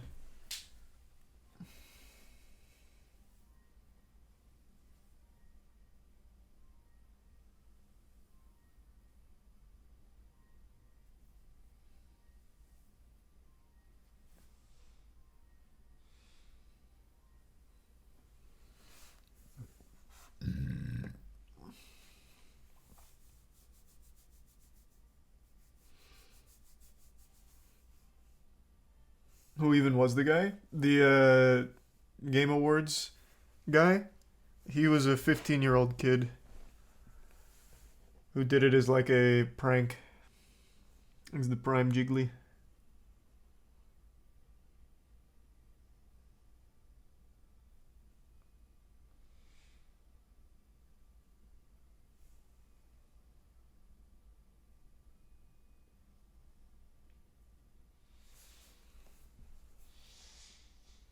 I think he was on InfoWars once. Couldn't tell you. I know he did God, what was it? Like a basketball stunt?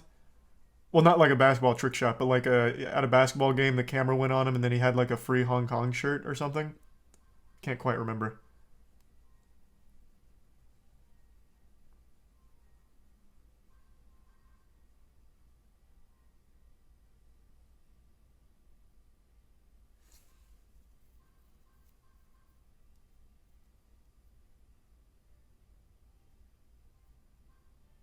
Thanks to the resub chase. He was on InfoWars when he was 12. So that's actually confirmed. He was actually on InfoWars when he was 12? That's wild. What the fuck? What would he even talk about? Yeah, Mr. Jones, I think the frogs are turning gay.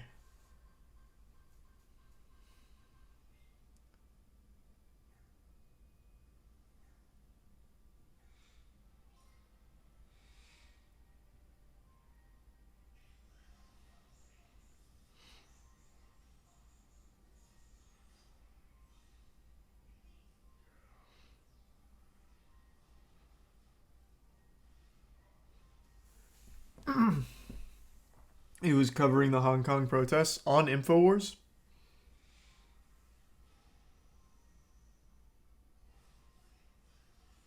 Wow.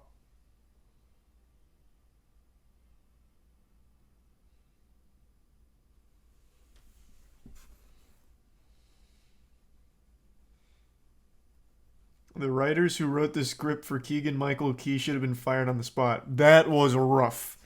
Yeah, that was one of those certified yucky moments. Him having to read that script was uncomfortable. That was no good. Talking about like Toad with the cap stuff. That went on for a while too. They should have just let him go out there and like tell a joke.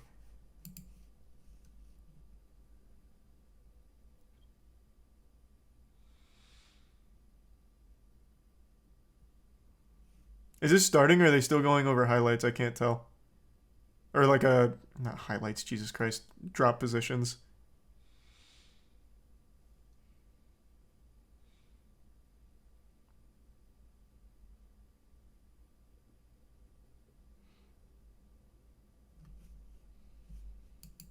Buriram once again don't get their spot. So they've been... Okay, they're going over drop position picks. Okay.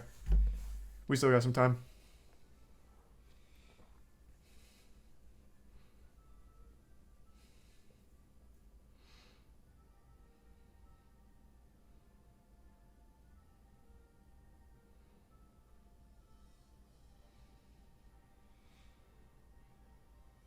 Thoughts on the flute guy? The Game Awards flute guy seems like such a sweetheart. I know he made a tweet earlier.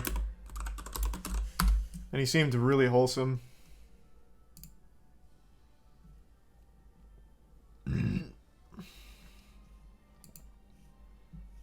Hi, this is Pedro Eustache. You guys know me as Flute Guy. And I just wanted to thank you from the bottom of my heart for your absolutely amazing response all over social media after the Game Awards of last night. God bless you. Dude, he just seems like such a nice guy. Love that shit. Just wholesome. Just all around wholesome. Like, how can you not like that kind of attitude?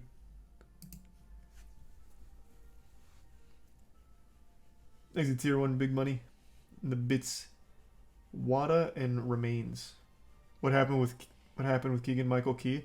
Oh, nothing. He just had to read a script for the Game Awards last night that was not very good. He was there to talk about the Mario movie, but they had him do like a little... Skit's the wrong word. They had him do a little hubbub about like Toad being a mushroom, like it's not a cap, it's not a hat, it's cap, you know, like just like back and forth, and it went on for like a full minute. It just wasn't very good.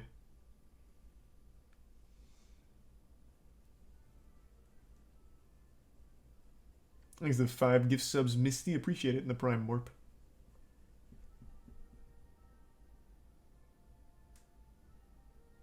Oh, I didn't even hear that part, Wada. Damn, seems like he was all over Twitter.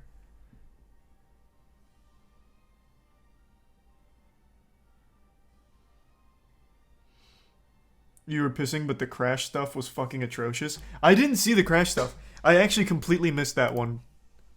Oh, wait, we're starting. Okay, hold on. It's Moist Esports time, baby. This is the regional final, so we gotta clutch out top 5 here. And then we go to major. And then the other ones that have managed to pop off have been like, say, Ant and Popcorn. They're probably all right, let's go, boys. Other teams who we've seen get there that quickly. So yeah, like there's a lot of teams here who are gonna have to play better than they have ever played so far in Split 1. All right, all right. That point where they are eligible. Now you would Tiana's playing Kingdom Hearts downstairs. Start Hot Zone. That's why there's Kingdom Hearts music. At Countdown, where of course Dreamfire have held onto their POI there, so you know, already a reasonably good start for them. And not only that, but as you can see, they've got pretty good access to the ring if they want to play that.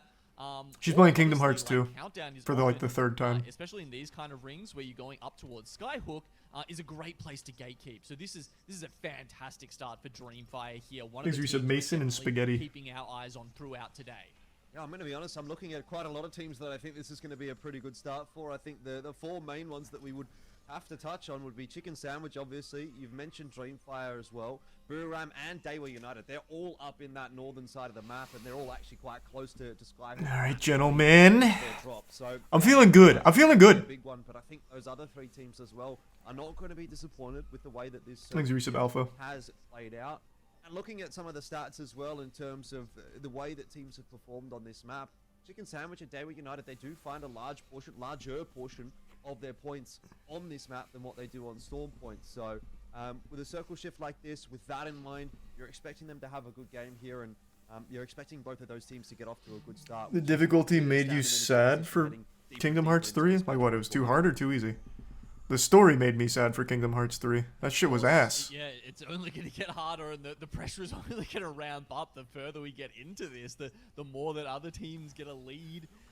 You saw the difference there, though, between, say, Dreamfire with Hot Zone, triple purples, and got an extra armor just sitting there on the ground for them to amp up or shield swap, depending on how they want to play that, versus a team like Chicken Sandwich. Okay. Who had two Are the Boogie Boarders going to go hard commit on Dreamfire here? That'd be huge. Out with, and also a good spot, honestly, that Dreamfire picked up there.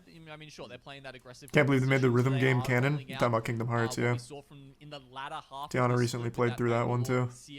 She's doing every Kingdom Hearts game. Meanwhile, you've got again. Other teams playing these kind of compositions that we're also expecting that are a little bit more defensive, with, of course, Crypto and Watson. Yeah, Popcorn very nearly lose Kha'Zix there. But they're just hightailing it and trying to get out to safety. You'd think this early in the game you would be able to do that, but maybe there's just not enough room for them to work with. It's MDY White on the other side of this engagement, and unfortunately, they're going to lose at least 1 or 2 members here. T4 trying to camp them out as well. That is really not the start that you want to be. Yep, this is the regional final. It's a 0-point game from them, and to start a day off like that, with circumstances like this, I mean, that have I played much Apex recently? No, just been watching. I've watched every single tournament. Game behind the rest of the lobby in what is a format that really benefits getting more opportunities, more games technically on that match point. I really just want to follow Moist Esports, but since this is still just a regional, we don't have the ability to do that. Unless one of them was streaming, which they're not. Jump into game 2 and perform well, but I can imagine that's not but going to set them in a great frame. Hoping we make the major. If we do, then I'll be able to do a command center and just follow Moist Esports. I'm not going to lie. They ran into MDY White, and as soon as they push back, like they disengage pretty quickly. But unfortunately, T4 were just directly behind them. They were coming through streamer building, and really there was just nowhere to go. So Popcorn, unfortunately, don't rotate in a manner that really allows them to sneak up here into that that northwestern side of the map. And, you know, especially when you get those skyhooks. Here's a Prime J, the resub Karishi. So much room to play One Piece there. update, haven't watched in a while. You'll often make it to Circle 4, Circle 5 without any worries. So the fact that they can't even... Man, I can feel his shit cooking up. POI is a real shame for those guys going out early. I'm gonna have to dump a poop out pretty soon, goddamn. Yeah, indeed. Well, thanks for resub, Beetle. Slow down a little bit. We've seen most of the teams now have already made their rotation into Skyhook. You do still have one or two hanging around here. It's MDY taking some shots at Team Op right now. Gonna force the alternator pylon out of Team Op, so it does look like we're going to see a bit of a pitched battle, and I'm a little bit concerned here actually for the team copping the initial shots, because you have to thanks be for the aware of resub, Mojo. Sports Club, who are wrapping in from the northern side. They're going to end up around behind Team Op. Luckily, they have just chosen the perfect timing to disappear into that cave. See MDY backing away as well. And it's a good thing they've done so, because those shots Remember to weigh yourself before and after the shit. Yeah, when true. taking these early engagements. A lot of teams still rotating. A lot of Thanks teams to the resub still hanging Slasher. around. Good to see you tonight. A bit too much noise. There is going to be third parties involved. Seems very likely MDY. That'd be cool, Tori. Yeah, it's cute. These other teams are most scared of, honestly, in the entire lobby, and especially when they're playing a composition like this. Bangalore, Bloodhound, and Crypto gives you so much aggressive power when you're pushing into other teams. Interestingly, you know, one of I think this is going to be a very big shit, so this actually might be noticeable on the scale. But I'm not going to weigh myself before and after. It's such a hassle. That's one of the reasons, not the only one, but one of the reasons why we've seen Bangalore get picked up, because... Gonna replay Fallen Order before Survivor? Maybe. Get as much or any help with the aim assist on controllers. So it's one of the way that, you know, the meta is changing to try and deal with that sort of another level of the meta between, you know, mouse and keyboard and controller, that ever-present clashing. Damn, we are low on shields here. Holy fuck, this is bad. This is not good. Been seeing that conversation. I mean, look, it's been MT's still on just white shields. Holy shit, we got bad loot. Oh my god. To come to a head in the last couple of months or so, but either way, you know, not necessarily something for us to sort of make an opinion on, but you know, I think we all know that mouse and keyboard is superior, so we'll just leave it at that one. And we'll touch on the circle that has shifted out over toward the western side, the northwestern side, in fact. And you know, funnily enough, that's where teams like Chicken Sandwich, Dreamfire, Dewa, Moist, all EXO even as well. All these top teams that we've spoken about over the course of the pre-show. This is scary. This is a very scary position for us right now. So, I don't know if there's something in that one. You know, I don't know if maybe I'm reading into it a little bit too much, but I gotta say, all those teams being in the same area of the map, you put 2 and 2 together, and you think... No, there's 6 games, so we play 6 games tonight. In this direction. Yeah, well, there's kind of thanks to Prime Pie. that it would be pulling to. One of them. Yeah, they're gonna have to farm Evo from there. Sort of northwest portion of Skyhook. The other one, the kind of, I'd say the more classic ending is over towards the northeast side between the train tunnel and the diner. And there were definitely a couple of teams who were picking that out as well. Buriram, you know, who were taking the train station. Maybe they were hedging their bets a little bit. Free Agent's only playing with 2 tonight. Over towards that end. And actually, some of those teams are even having a go at it right now. You can see Ant taking out Golden Sage as they try and move past. They're going past Buriram, and they only leave Azu alive. Yeah, well, look, I mean, it's going to happen, right? These kind of engagements are going to come to a head, especially when the circle is going to... What time is it in USA? East Coast, it's 11:25. The sad part about this for Golden Sage is that this is not even inside the next zone, so the territory that they were fighting over wasn't necessarily where they needed to be or where they needed to be in the next couple of minutes or so. They've essentially lost their game over nothing, and it was more... Oh, Dewa's to our left. And they were going to use as a staging ground, so very unfortunate for Golden Sage to be starting in that capacity, the same as Popcorn. Both those teams not really going to get much of a run in for game number 1, but it is what it is. Sometimes that's just how it's got to be. There's a nice little tag from Killer Pos as he spots all 3 members outside of his building. That is going to keep you a little bit wary, knowing there's so many players outside. You gonna watch all 6 games? Yes, sir.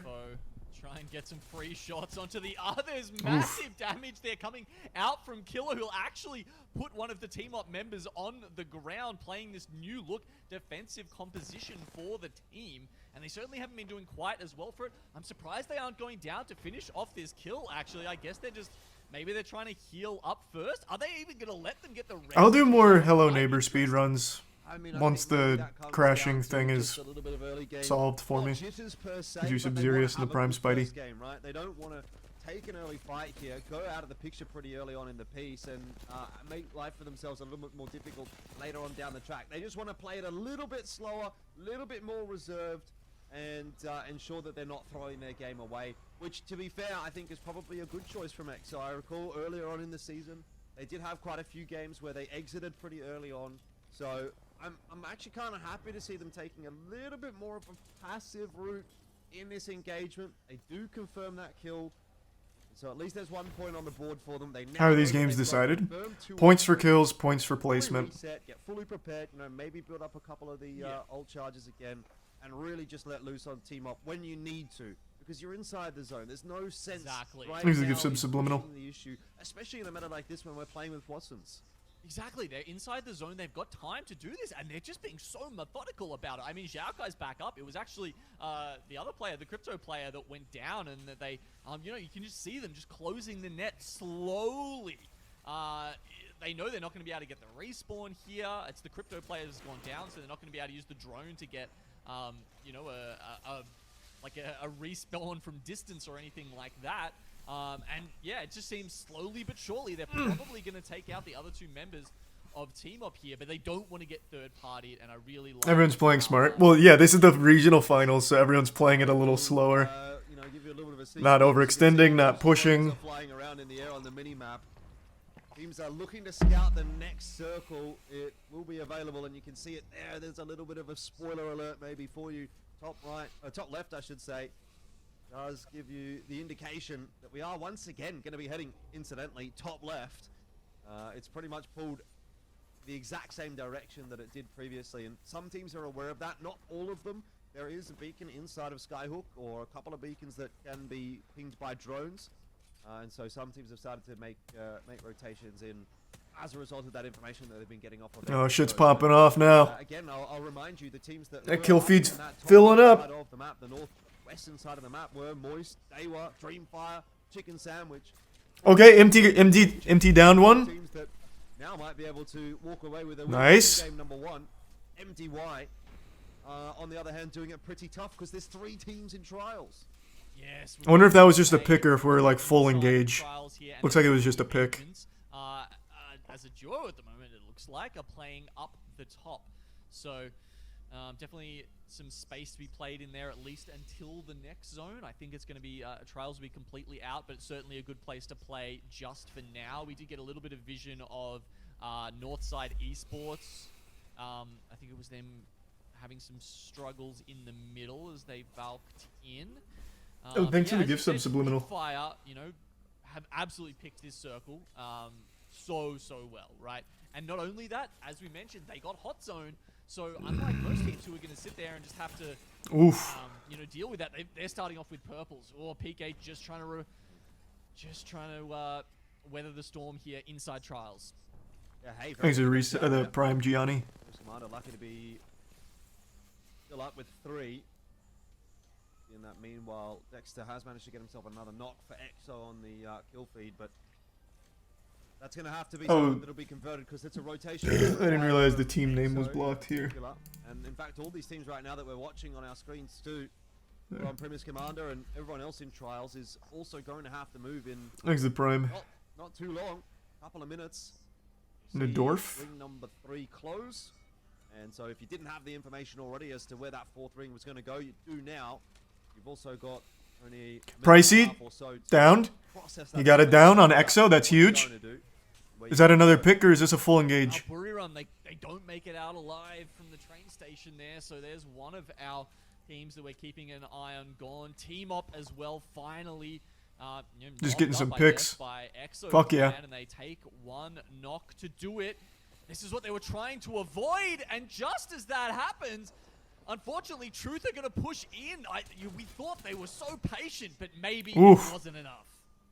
Yeah, maybe not. Truth Esports. We need to get that Pricey got another down. quick smart, and they should be able to do it pretty easily now with X Nice. out of the picture, and that's unfortunately, I think, a symptom of what has occurred many times this season for EXO. It looked like they might have a good start. They win a decent fight or two, but then things just seem to fall apart, and they exit in 15th place. They get points for downs? No, That's kills. placement points or anything significant, really. Just a couple of They did just get points out one of it. kill though. Pricey got it. Not the start that they would have liked to have seen, but either way, we'll turn our attention toward greener pastures. Chicken Sandwich. They have been, I would say, I guess, the breakout team of this season. I don't know that anyone would have expected them to be in first place heading into the final day. But of course, we do have to remember that it is the final day that matters, and if they can't get it done here, Is it all Prime? falls apart on day number Luminize? 6, then, yeah, maybe. Are Teabags still banned? It was never like the ALGS that banned him. It was only ever that one tournament organizer, They're turning their attention which was so weird. also teams over there. We've also got a fight happening over in Trials. Doesn't look like it's going to be much of a fight for too much longer, at least. Venus Commander do get eliminated very quickly by MDY. Well, they're stuck inside, right? They have to try and make their way out. They pretty much have to go through MDY, but they can't. The gatekeepers prevail this time, and they should be able to just wander back into the zone on foot. Meanwhile, everyone that's coming in through Skyhook is just getting pounded. Oh my god. And we're watching a lot of them in market struggle. And that's to be expected, right? Everyone's having to... Oh, the chaos. You're going to see teams trying to breach their way into positions. Chicken Sandwich have done just that. It is just Strafing Flame who...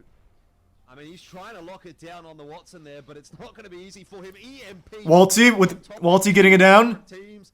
I don't know whose EMP that was, but it would have really caused problems for everyone on the rotate in. Feiju, sitting inside of the Bangalore smokes, can Waltzy, another down. or two here.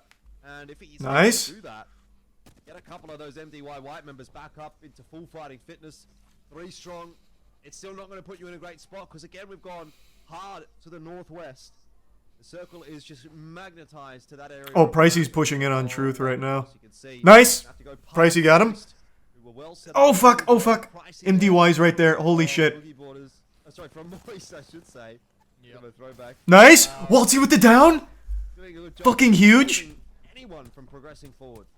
Yeah, well, they've managed to get one down onto MDY White, and this is it. That means No, no, no, no, no, no. push up and start clearing out the position Oh, fuck. around them to Scary. make their rotation in a little bit easier. But unfortunately, Goddamn, nice, backside, Waltzy. MT goes down. They're trying to deal with Dewa from the north, and that kind of stops their push. They have to try and reset here. They've got a bit of ground to work with, and they're going to get that off.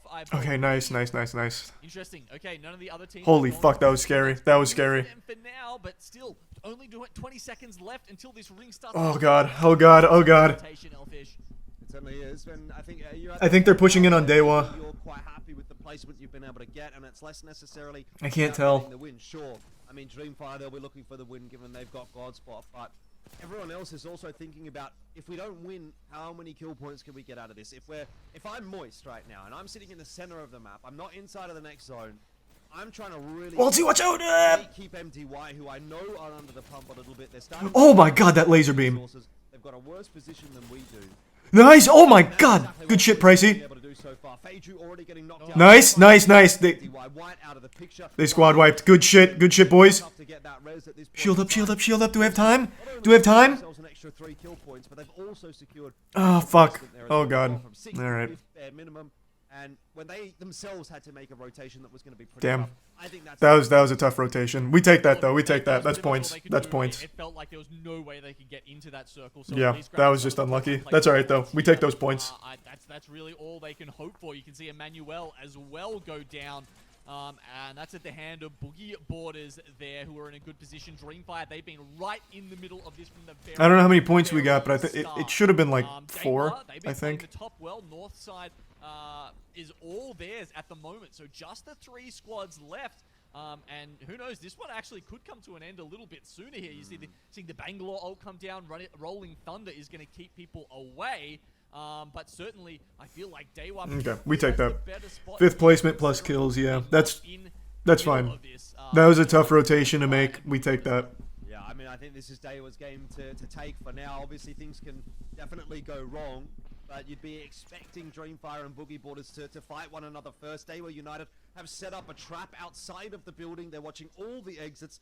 They've really got a nice crossfire established. You can see Bastion's gone down there out toward the left side, and Easy Flash and Is this live? Yeah, of sitting course up it and is. over the top of the highway still, waiting for everyone to exit the building. It's going to be one of those situations. Will Dreamfire have to worry too much about Boogie Boarders as they roll out? They'll have command center at land. Yeah. Not sure. It's Hopefully we make land, I think Daewoo just has and enough cover. then we get command center, so then we can follow Moist Scout Esports shots the whole coming time. out from Kissan's there doing so much damage with just a few clicks there. Well, Dreamfire are going to wait as patiently as they possibly can. They do have the Bangalore smokes to work with. And that might be to their advantage. Oh, they're pushing in. Holy It's gonna shit. start to come through here from Boogie Boarders. They really wanted to force the issue. They decided to go. They're going to, I think in this case, really just play for a second. And I'm not sure that's worked out very well for them. Daewoo United have decided now. Yeah, it's going to be Daewoo. Boogie Boarders were the team that pushed out first. They are punished for that. And Dreamfire are stuck inside. Yeah. They are getting farmed by Daewoo United, who are now the team. That's just how important positioning is at the end of the game, man. Daewoo had the best position, and then it was just so free. Lobby wins for this season. They were equal with Buriram heading into today at 6 apiece, but now they move to 7, and that is a very important statistic considering the format we are playing at the moment. So fantastic start for Daewoo United, massive confidence building game. All right, that's fine. That's still a good. That's still a decent game one for us. We take that. Let me see how many points we get there. No doubt about that. They 10. We got 10 points. That's good. We take that. Other pro players saying to me, man, I expected Daewoo to be a little bit better. We got 6 kills in that one. Feels like they have come into their own as the season has worn on, and you can see there with that result. Honestly, I feel like all the teams are playing really well, Elfish. I mean, Dreamfire read that so well. They got, essentially God spot. That's a decent game one.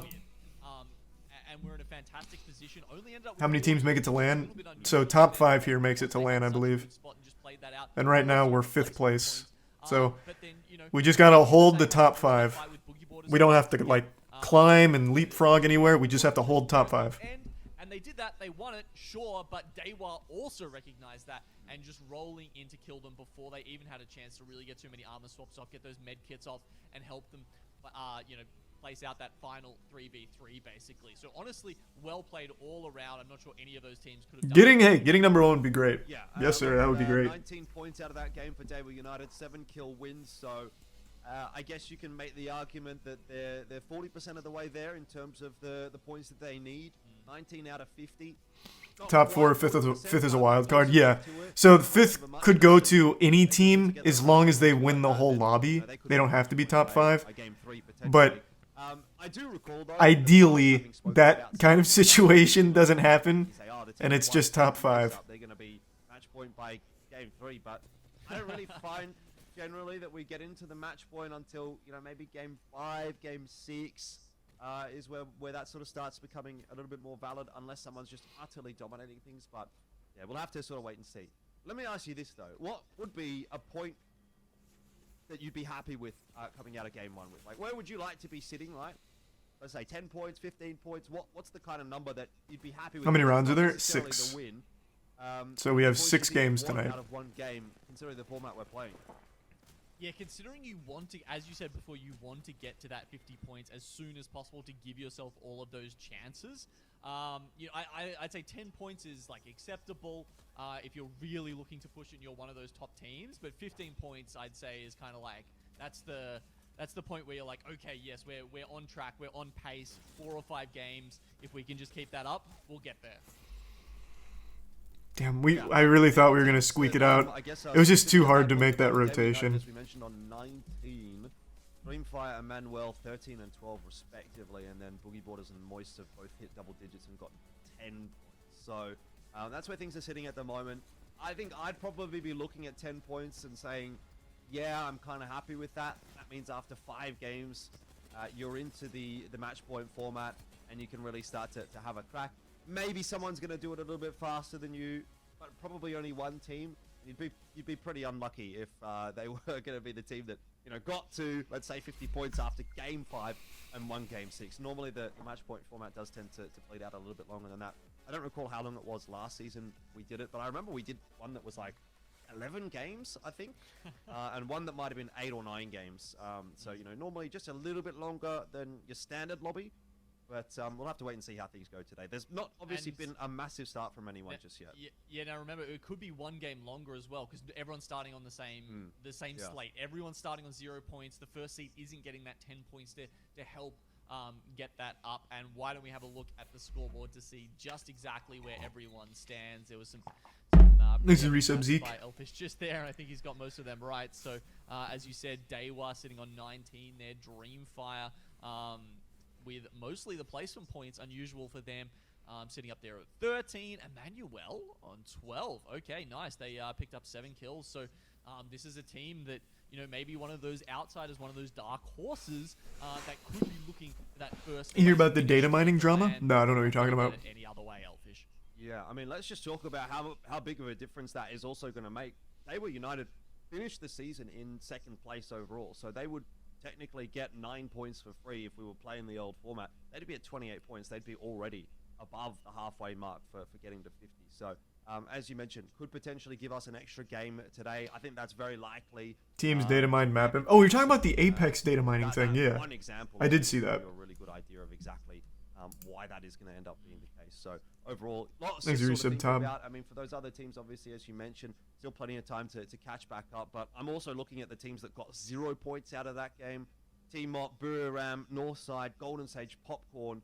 For those, 5 or 6 teams, very, very tough ask to come away with a reasonable position now to start to work from, unless you go on to win game 2, even for 505. Am I AFKing on RuneScape right now? No, I'm on Slayer, so I can't AFK anything really efficiently. Leaving themselves in a pretty... It's my last skill to max. But, obviously, it's something that you're going to have to deal with, right? You reap what you sow, and if you don't start well, then you're going to have to sort of build your way into the day, and hopefully for some of those teams, that's going to be what they'll be able to do.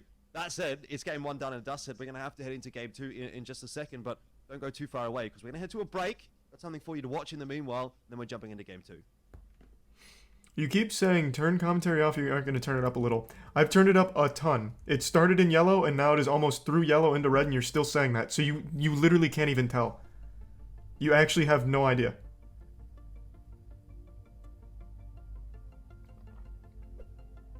The best part about going overseas for LAN, for me, was definitely finally getting to compete against all the best players in the world and finally being able to meet MT. people I know and compete against online. We get to meet different people, the supporter from each team and all the players.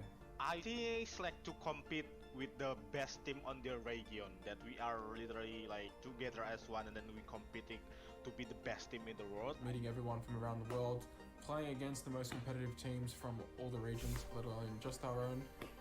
Getting to meet everyone will be such a great experience, and being able to play against the best teams in the world, show off our skill and show how good we are in comparison to everyone else. I think it's Valkyrie and Crypto. Valkyrie, Sia and Watson. Bang Sia Valk or Watson Crypto Valk? Watson with Valkyrie. I think everyone is scary enough to fight because everyone is good. Dewa, DF and EXO. For me, I think that many Chinese teams like DF, MDY. You have to look at teams like Moist Esports. Amen. Our rotates are very good. We love to take a nice 3v3, perfect third party, things like that. We're jumping on it straight away. I'd say our macros, some of the best in APAC South for sure, and I also think our team fighting. My team is very good at following my order, and they are good at aiming. That's why. We just trying our best. Match point in regional finals and on land. Yeah, I'm still grinding Slayer, slowly but surely. APAC has the best community compared to the other game. Anyone can win if they don't give up. Okay, I'm gonna take a piss while they're still on break.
Welcome back to the APAC South Regional Playoffs for ALGS Split 1. Today, we're looking for 5 teams to go through to the Split 1 playoffs and international opportunity. Genome, not something that crops up all that often. You get, I guess, 3 chances a year, right, when it comes to Apex Legends, and so you want to be taking it firmly with both hands. So far, Daewoo United is doing a really good job of that. They finished second in the regular split. They come through to today. They've won game number 1.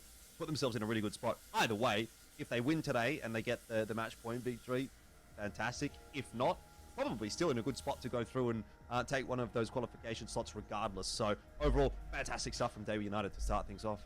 Yeah, I mean, Daewoo as well as Chicken Sandwich and EXO are looking really good to go through and take one of those top 4 spots each. Then you've got, Boogie Boarders and Moist behind them looking pretty good. But Moist there, you can see they're sitting on 10 points. Now, we haven't talked about sort of the intricacies of how this is going to work out as much on air yet, Elfish, but basically for Moist, they need one of 2 things, right? They either need to pretty much come first today, or they need one of the 4 teams ahead of them. That's Boogie Boarders, Chicken Sandwich, EXO, and Daewoo to come first. Because if that happens, they'll probably pick up that 5th spot, maybe even 4th if they have a really good day and can jump ahead of Boogie Boarders. But honestly, with how the point system works, it's very hard for those teams to jump up against above one another unless one of them just has an abysmal day, right? And they just haven't done that all split. Like, those teams are being consistent. They need to get like bottom 10, maybe even bottom 5 for that to happen. And that just seems honestly kind of perfect timing. Just too good. So at that point, yeah, Moist are really hoping that a dark horse doesn't P turned into a poop. And grab first place, but I'm back that now, could baby. spell doom for them. Well, I mean, I don't know if I'd be counting my chickens in that respect, because we've seen it before. We've seen teams go from absolutely nowhere to winning the match point format. And who knows what's going to happen today. All I know is we're jumping into game number 2. It is World's Edge once again. After this, we'll move our way over to Storm Point and change things up a little bit. But for now, get our attention back to what these teams are going to be able to do on World's Edge. And Daewoo United, they started well. They won game 1. If we can just consistently play like that, I think we're in a very good spot. It would certainly be an achievement and certainly put them a long way towards getting that match point eligible status that all of these teams, frankly, are looking for. Now, Hot Zone was over at Lava Fissure. Boogie Boarders have also picked up the beacon spawn there, so they're looking pretty happy for themselves. Daewoo, they've also managed to grab a beacon, which of course Bastion, as you can see, their Valkyrie player will be able to get up to. A little bit harder for Seer, unfortunately, even though they're running the double recon. And as they get that info, once again, we're going northwest. So a lot of the teams that did well last time, Dreamfire again get complete priority on where they want to rotate. They picked the spot last time. They picked it so damn well. And once again, I feel like they're probably going to be able to get it here. They're actually pinging one of the caravans in front of land. So if we make it to LAN, there's something called the command center where we can stick with Moist Esports the whole time. That's an interesting spot instead of bounce from team to team all over the place. Playing Countdown is one option. But it is not here for the regionals. I would be surprised to see, say, Boogie Boarders also stick around in Lava Fissure. I think that's also a good spot here. Honestly, just sticking with your initial POI could be an option for all 3 of those teams that are landing, Landslide, Countdown, and Lava Fissure. Indeed. Well, look, you say it's gone northwest. There is that. At least for some of those southern teams, they can look at that and say it hasn't gone as egregiously northwest. So it might make the game a little bit easier to play out in terms of rotations. You're not having to make your way all the way up into Skyhook. There's a little bit more to play around here near Countdown, Landslide. And so hopefully for teams coming up from the south, that's going to be a positive sign. But we'll have to wait and see. Lots of teams are already getting that information and starting to make their rotation across. If I'm Emmanuel, by the way, I'm not sure that I want to be sticking around in Landslide too long. This is going to be an area of the map that's going to be quite a hot point. Lots of teams are going to want to be rotating their way in here. Teams coming through from Fragment, from Harvester. I mean, a lot of teams coming up from south, like Lava Siphon. Counter-Strike Moist team. Yeah, hopefully eventually we can get that going. All these teams are going to kind of be funneling in through Landslide. So if I'm Emmanuel, I think I'm trying to trying to get that replicating done as quickly as possible and just getting out of there. And you're almost already starting to see some of these engagements coming to a head. This is a little bit further down toward the southeast than exactly where I'm talking about, but for Chicken Sandwich, I mean, they're going to have to be Isn't CS super aware expensive? of what's going Yeah, on, which is why I said even eventually. if they do take this fight in the tunnel, when they move back out into landslide, there's going to be another team waiting for them. So could really get a bit messy in this area of the map. Yeah, it's a good spot to hold down though if you're playing, you know, What's in Crypto like they are. So they'll just set down the pylon and fences and start really making the Vault Tunnel their own. You can see it's Northside Esports coming up from Harvester where they start, of course, and pushing into. Will Moist ever get so sponsors? We have one. You're gonna be Opera GX. You're gonna be a little worried about trying to get out through here. Yeah, wow, even committing. Well, two actually, because the Starforge Seer as well. Ultimate behind them actually, and you can see Chicken Sandwich have completely gone up and left behind their defenses, and Northside Esports essentially being able to call their bluff because they put that Seer ult down and knew that there was no one actually sitting behind the defenses. And Chicken Sandwich, yeah, as you can see, Valk holding all the way over to Lavafish, so they've changed their minds. This is interesting, isn't it? That they've decided that the circle's perhaps going to shift a bit more northwest and deciding to play from that northwest location. They're going to get this building in front of them. No one's there at the moment. Boogie Boarders actually went to Countdown, so the team that's starting there not agreeing with them. Who's fighting back there? Yeah, look, I don't think that is the worst. Behind positions, Exo, to be honest, it looks based like on there's the a way fight that in the there. circle has been pulling today and even a lot this season. Once it really hits the edge hard, I think you can sort of make a bit of an educated guess that it's going to continue to go that way. It seems to be a bit of a trend, so Yeah. they are banking on that possibility. It's like in Storm Point, you know, you're 100% agree with that. In World's Edge, though, they do throw you some curveballs every now and then, and that's why I think the teams that are going Countdown are hedging their bets a little more, right? And I think that makes sense.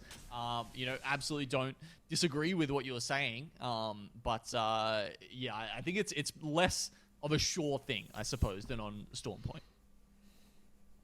Yeah, I mean, look, there is a bit of a gambler's fallacy in there, maybe. Any that if big it's Star happened once, Wars it's gonna fans happen got a little again, question. and, Certainly would never that's consider necessarily myself a always gonna be big the Star case. Wars But either fan, but way, ask away, I might know enough it. talk about the zone. Let's take a look at some of the positions that teams have found themselves in. Obviously, Countdown is going to be a really important piece of the puzzle for a lot of these teams. You've got those control rooms that do offer quite a pretty good amount of cover. A nice place to hole up in while the zone is on the move. It means that you don't necessarily have to take fights if you don't want to. You can get information through the windows, so those are going to be premium points on the map. And already Buriram, Dreamfire, and Boogie Boarders looking to control 3 of those important rooms.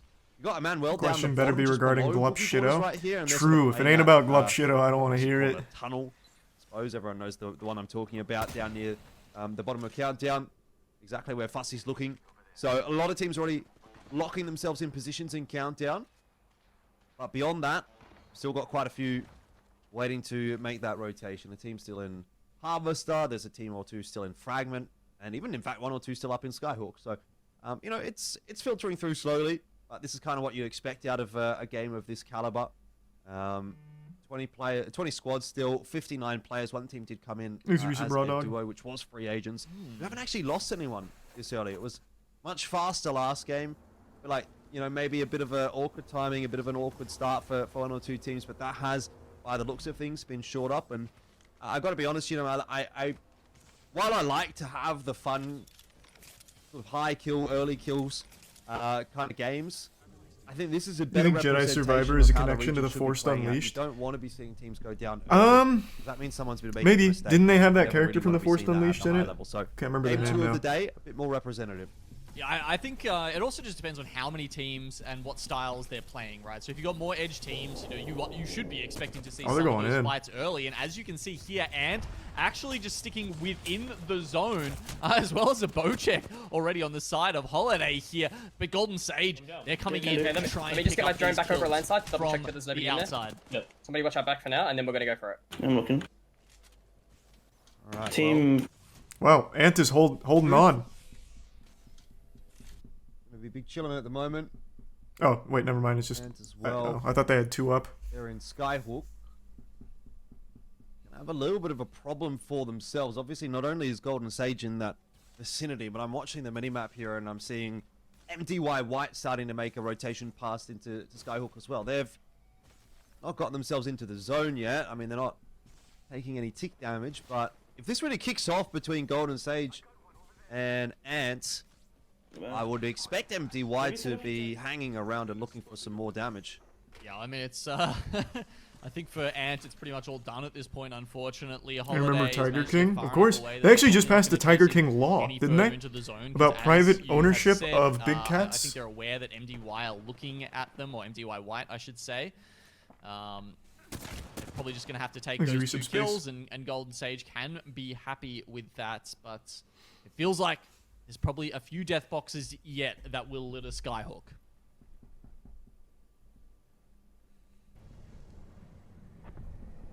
Well, patience seems to be a virtue here for Golden Sage.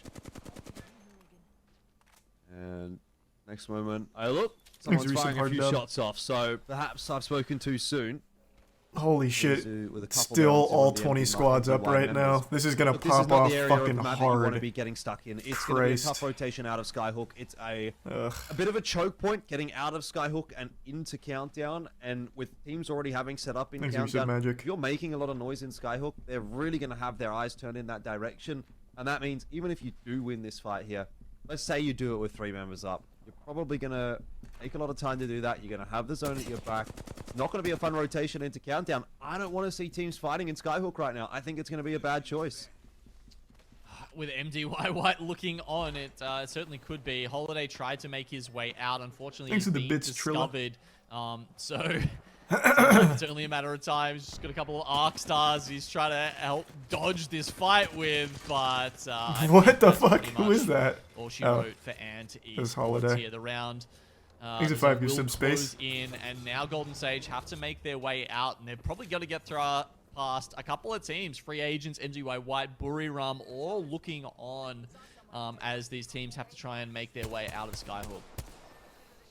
All right, well, MDY White, the time is ticking on their backs. 40 seconds until that ring is fully closed. Now, granted, they are on the slow side of the circle, but that really still doesn't leave them with a lot of time to work, and obviously it leaves Golden Sage with even less. So both teams, I think, in a bit of a spot. There is actually a little sliver of the next ring that's going to be playable. You will have to use the Valk ult to get out or go back out into the zone and run around. Maybe that's what they're going to have to fight over. Already not going too well for MDY White. They've lost a couple of members. And it's just Faze left alive. We'll jump back over to North Side, who are chilling in the tunnel underneath Landslide for the moment. Yeah, currently we're in 5th. T4 looking for the third party here as well. So not only is there 2 teams fighting over this one sliver of safety in Skyhook, now a third to join them. This is going to be a mess. Yeah, Golden Sage demolished there after the third party comes through from T4, and in turn they really put it to MDY White. So T4 are going to come out as the only ones there left alive, and they'll here we go, Moist. Let's go, boys. Let's get wet. Free agents. Unfortunately, seems to be having some issues today. The circle, yeah, look, it's definitely been a tricky one, Elfish. We saw just that info there. It pulled over towards Countdown, and then it is going onto where Dreamfire have once again picked it perfectly. So these guys are really showing their knowledge today, and it's gone towards the southeastern, the big sort of building there in southwestern building in Countdown. That's actually quite hard to hold. It's very open. And of course, they don't have the prime either, so they can't fence people out of that. But it does give them a lot of opportunities to try and take down other teams. So people will be playing around that from the south side, from Lava Fissure as well. So Chicken Sandwich will be pretty happy about this, but lots of other fights going on. Yeah, Team Op. They've just spotted a team rotating underneath them right now, and who is that?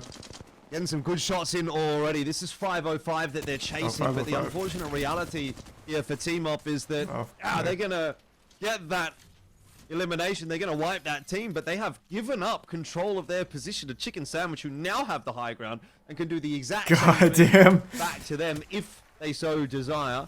Looks like Chicken Sandwich are going to take it a little bit slower here, but Strafing Flames... they're going for it now. They're going for it. Kraber. He's standing right above, and even though the alternator pylon has come down here, it's really not going to matter too much. Either way, It doesn't Man, matter everyone just because keeps trading this Commander has position. decided to take the exact same position the Chicken Sandwich just had. So it is just an absolute What a mess. on this side of the map. It was the easiest EMP of player K's life to get that wipe onto Team Up, but they have no idea the There's a Commander fourth, are fifth, behind them. and now sixth with party PK, going on here. not Oh, only they do didn't have the push. element of surprise, they've got the high ground Oh, as man, well. they're gonna let him out. The zone is going to be pushing them in. Player K pops the They could have naked. smothered him Will there. he even have time to get this off? It's pushing up right behind him. Can they get there safely? You can see Primus Commander are mirroring them on the side. They're trying to get into the zone, but it's going to be a very tough ask here. They're actually having to fall down just to try and get away, but this just means free fire from Primus Commander above them. Yeah, Chicken Sandwich, they have at least made it into the zone, but I'm not sure they're going to be able to Jesus survive it. Christ. Commander has lost all of his shield, strafing Flame down to about half. The same for player K. Primus Commando doing a little bit better in that respect, but it does look like Chicken Sandwich have been given enough room to get a little bit of a reset off here. And they're going to go off for a bit of a rotate on those zip lines through into the zone. How did they It how does did get they them out of dodge, in a possibly sense, get out of and it gets that? them into a little bit of a What the more playable fuck? position. So, How did they nice little squeak their rotating way there from through? Chicken Sandwich, not in the end punished too hard for their aggression. Move our attention back over to Truth, who are now trying to gatekeep Primus Commander out of the zone. These teams on opposite Is that ends actually of their the name? fight. What? Chicken Sandwich? Yeah. They're in So we've first got, place as you well. know, teams Like all overall. around now. With Countdown, a lot of that is going to be losing the space in the zone over the next couple of minutes. And so the teams are going to have to struggle there to get into the southwestern zone of Countdown here. And actually, the teams that are sitting in Lava Fissure will probably be a little bit happier about this one because they can just hug the edge of this mountain as we get into the next zone. They've also got a beacon close to them. Chicken Sandwich, actually, Strafen and Flame got taken out, and they're going to be able to use the crypto drone to not only get a little bit of information here with the beacon over in Lava Fissure, but also to grab that respawn here. So Chicken Sandwich really benefiting from their legend choice here as things start to heat up in Countdown with Dreamfire, Emmanuel, and Moist sitting in a good spot in that circle.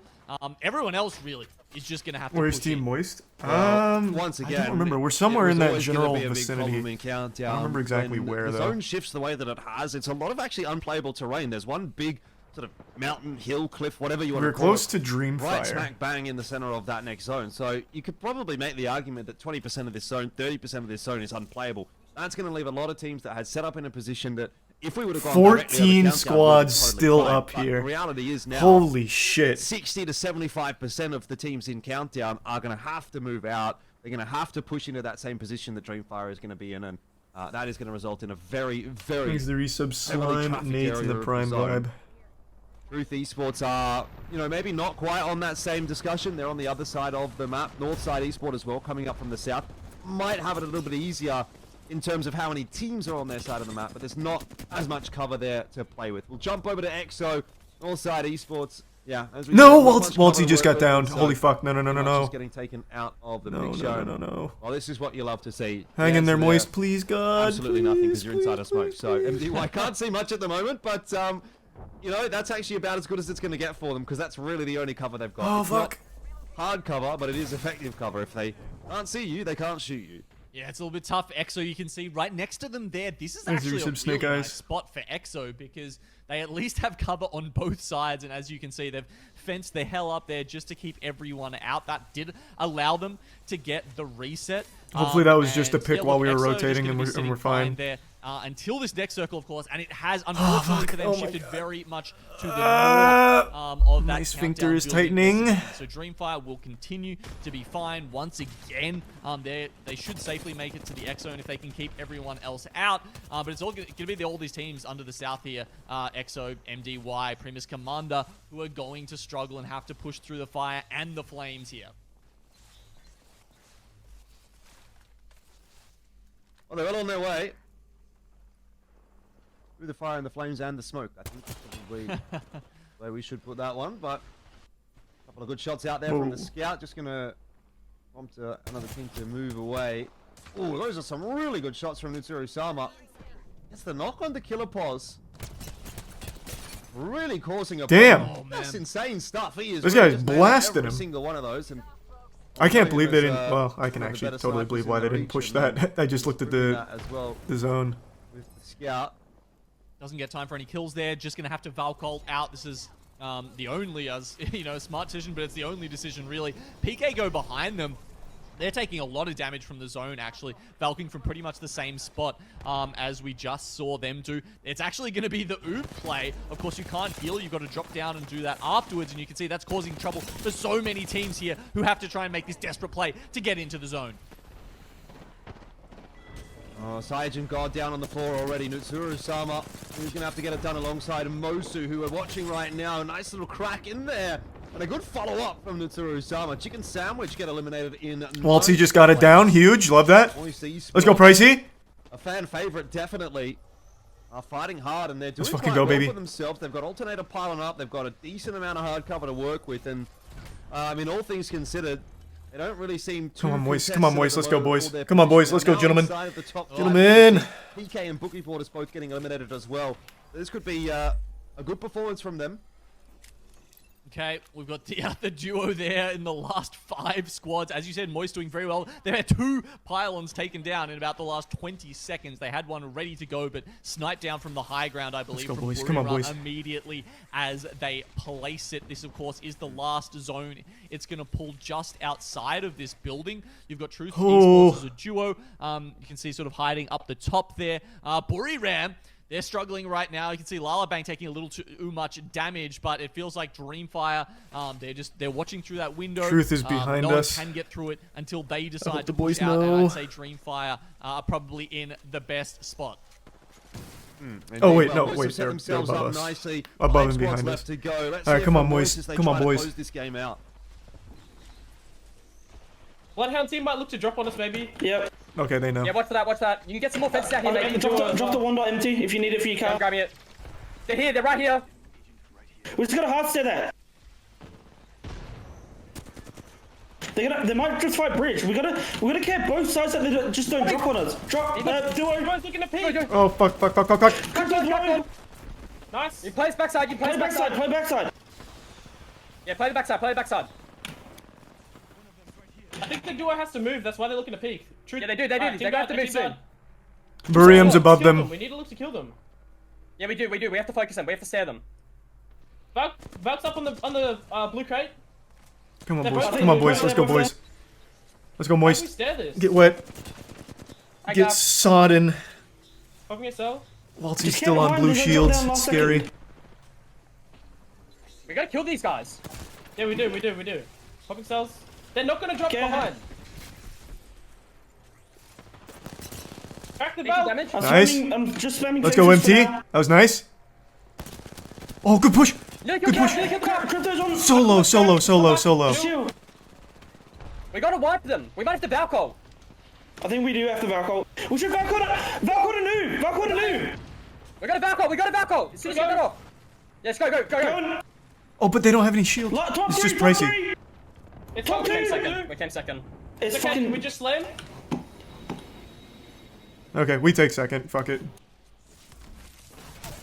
Oh my god, Moist come in at the end here with a Valcolt that's managed to Smart. have them That was smart. second Can they spot. fucking get? But DF, That was I mean, smart. it was always theirs. They basically sat outside for as long as they needed to. They EMP'd That was smart. when all We the take other teams that. were alive, and then just before they Securing popped out the of second cover place on that was in smart. building, They didn't have just like the best rolling position to there. come through, and there was That's points, baby. That's points. nothing That's else the points. teams could do. They were sitting underneath them. Grenades. That was a good call. Two I don't know who made ultimates, that call on the two squad, but that was a good damaging call. Ultimates come out and just absolutely tear through the rest of the lobby.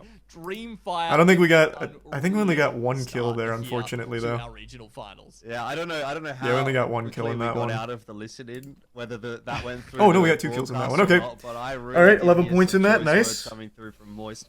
Right at the end there, when they were up in the sky, they were Dreamfire being the they were team that's saying, popping off "How right now is pretty bad for our gifted can standing, they get?" And I think unfortunately, it did though. go through to the broadcast, so It being yeah, Dreamfire it's is good that you rough. guise got to experience that alongside us. I mean, the end Because of the day, Dreamfire is though, right I think behind you gotta us. Be pretty happy with that as Moist. They So walked them away going with hard the is second place. bad. From the position they were in, they were fighting pretty hard. It was a difficult spot to play from. They had to come up from the low ground, and coming up from low ground in any battle royale is always going to be difficult. So walking away with a second, while they're not happy with it, as you can evidently tell, it's actually a pretty good result in my opinion, and it's going to get them in a solid spot. But obviously, you know, interesting to hear their thoughts as well on who they had to deal with and what they had to do to play that position.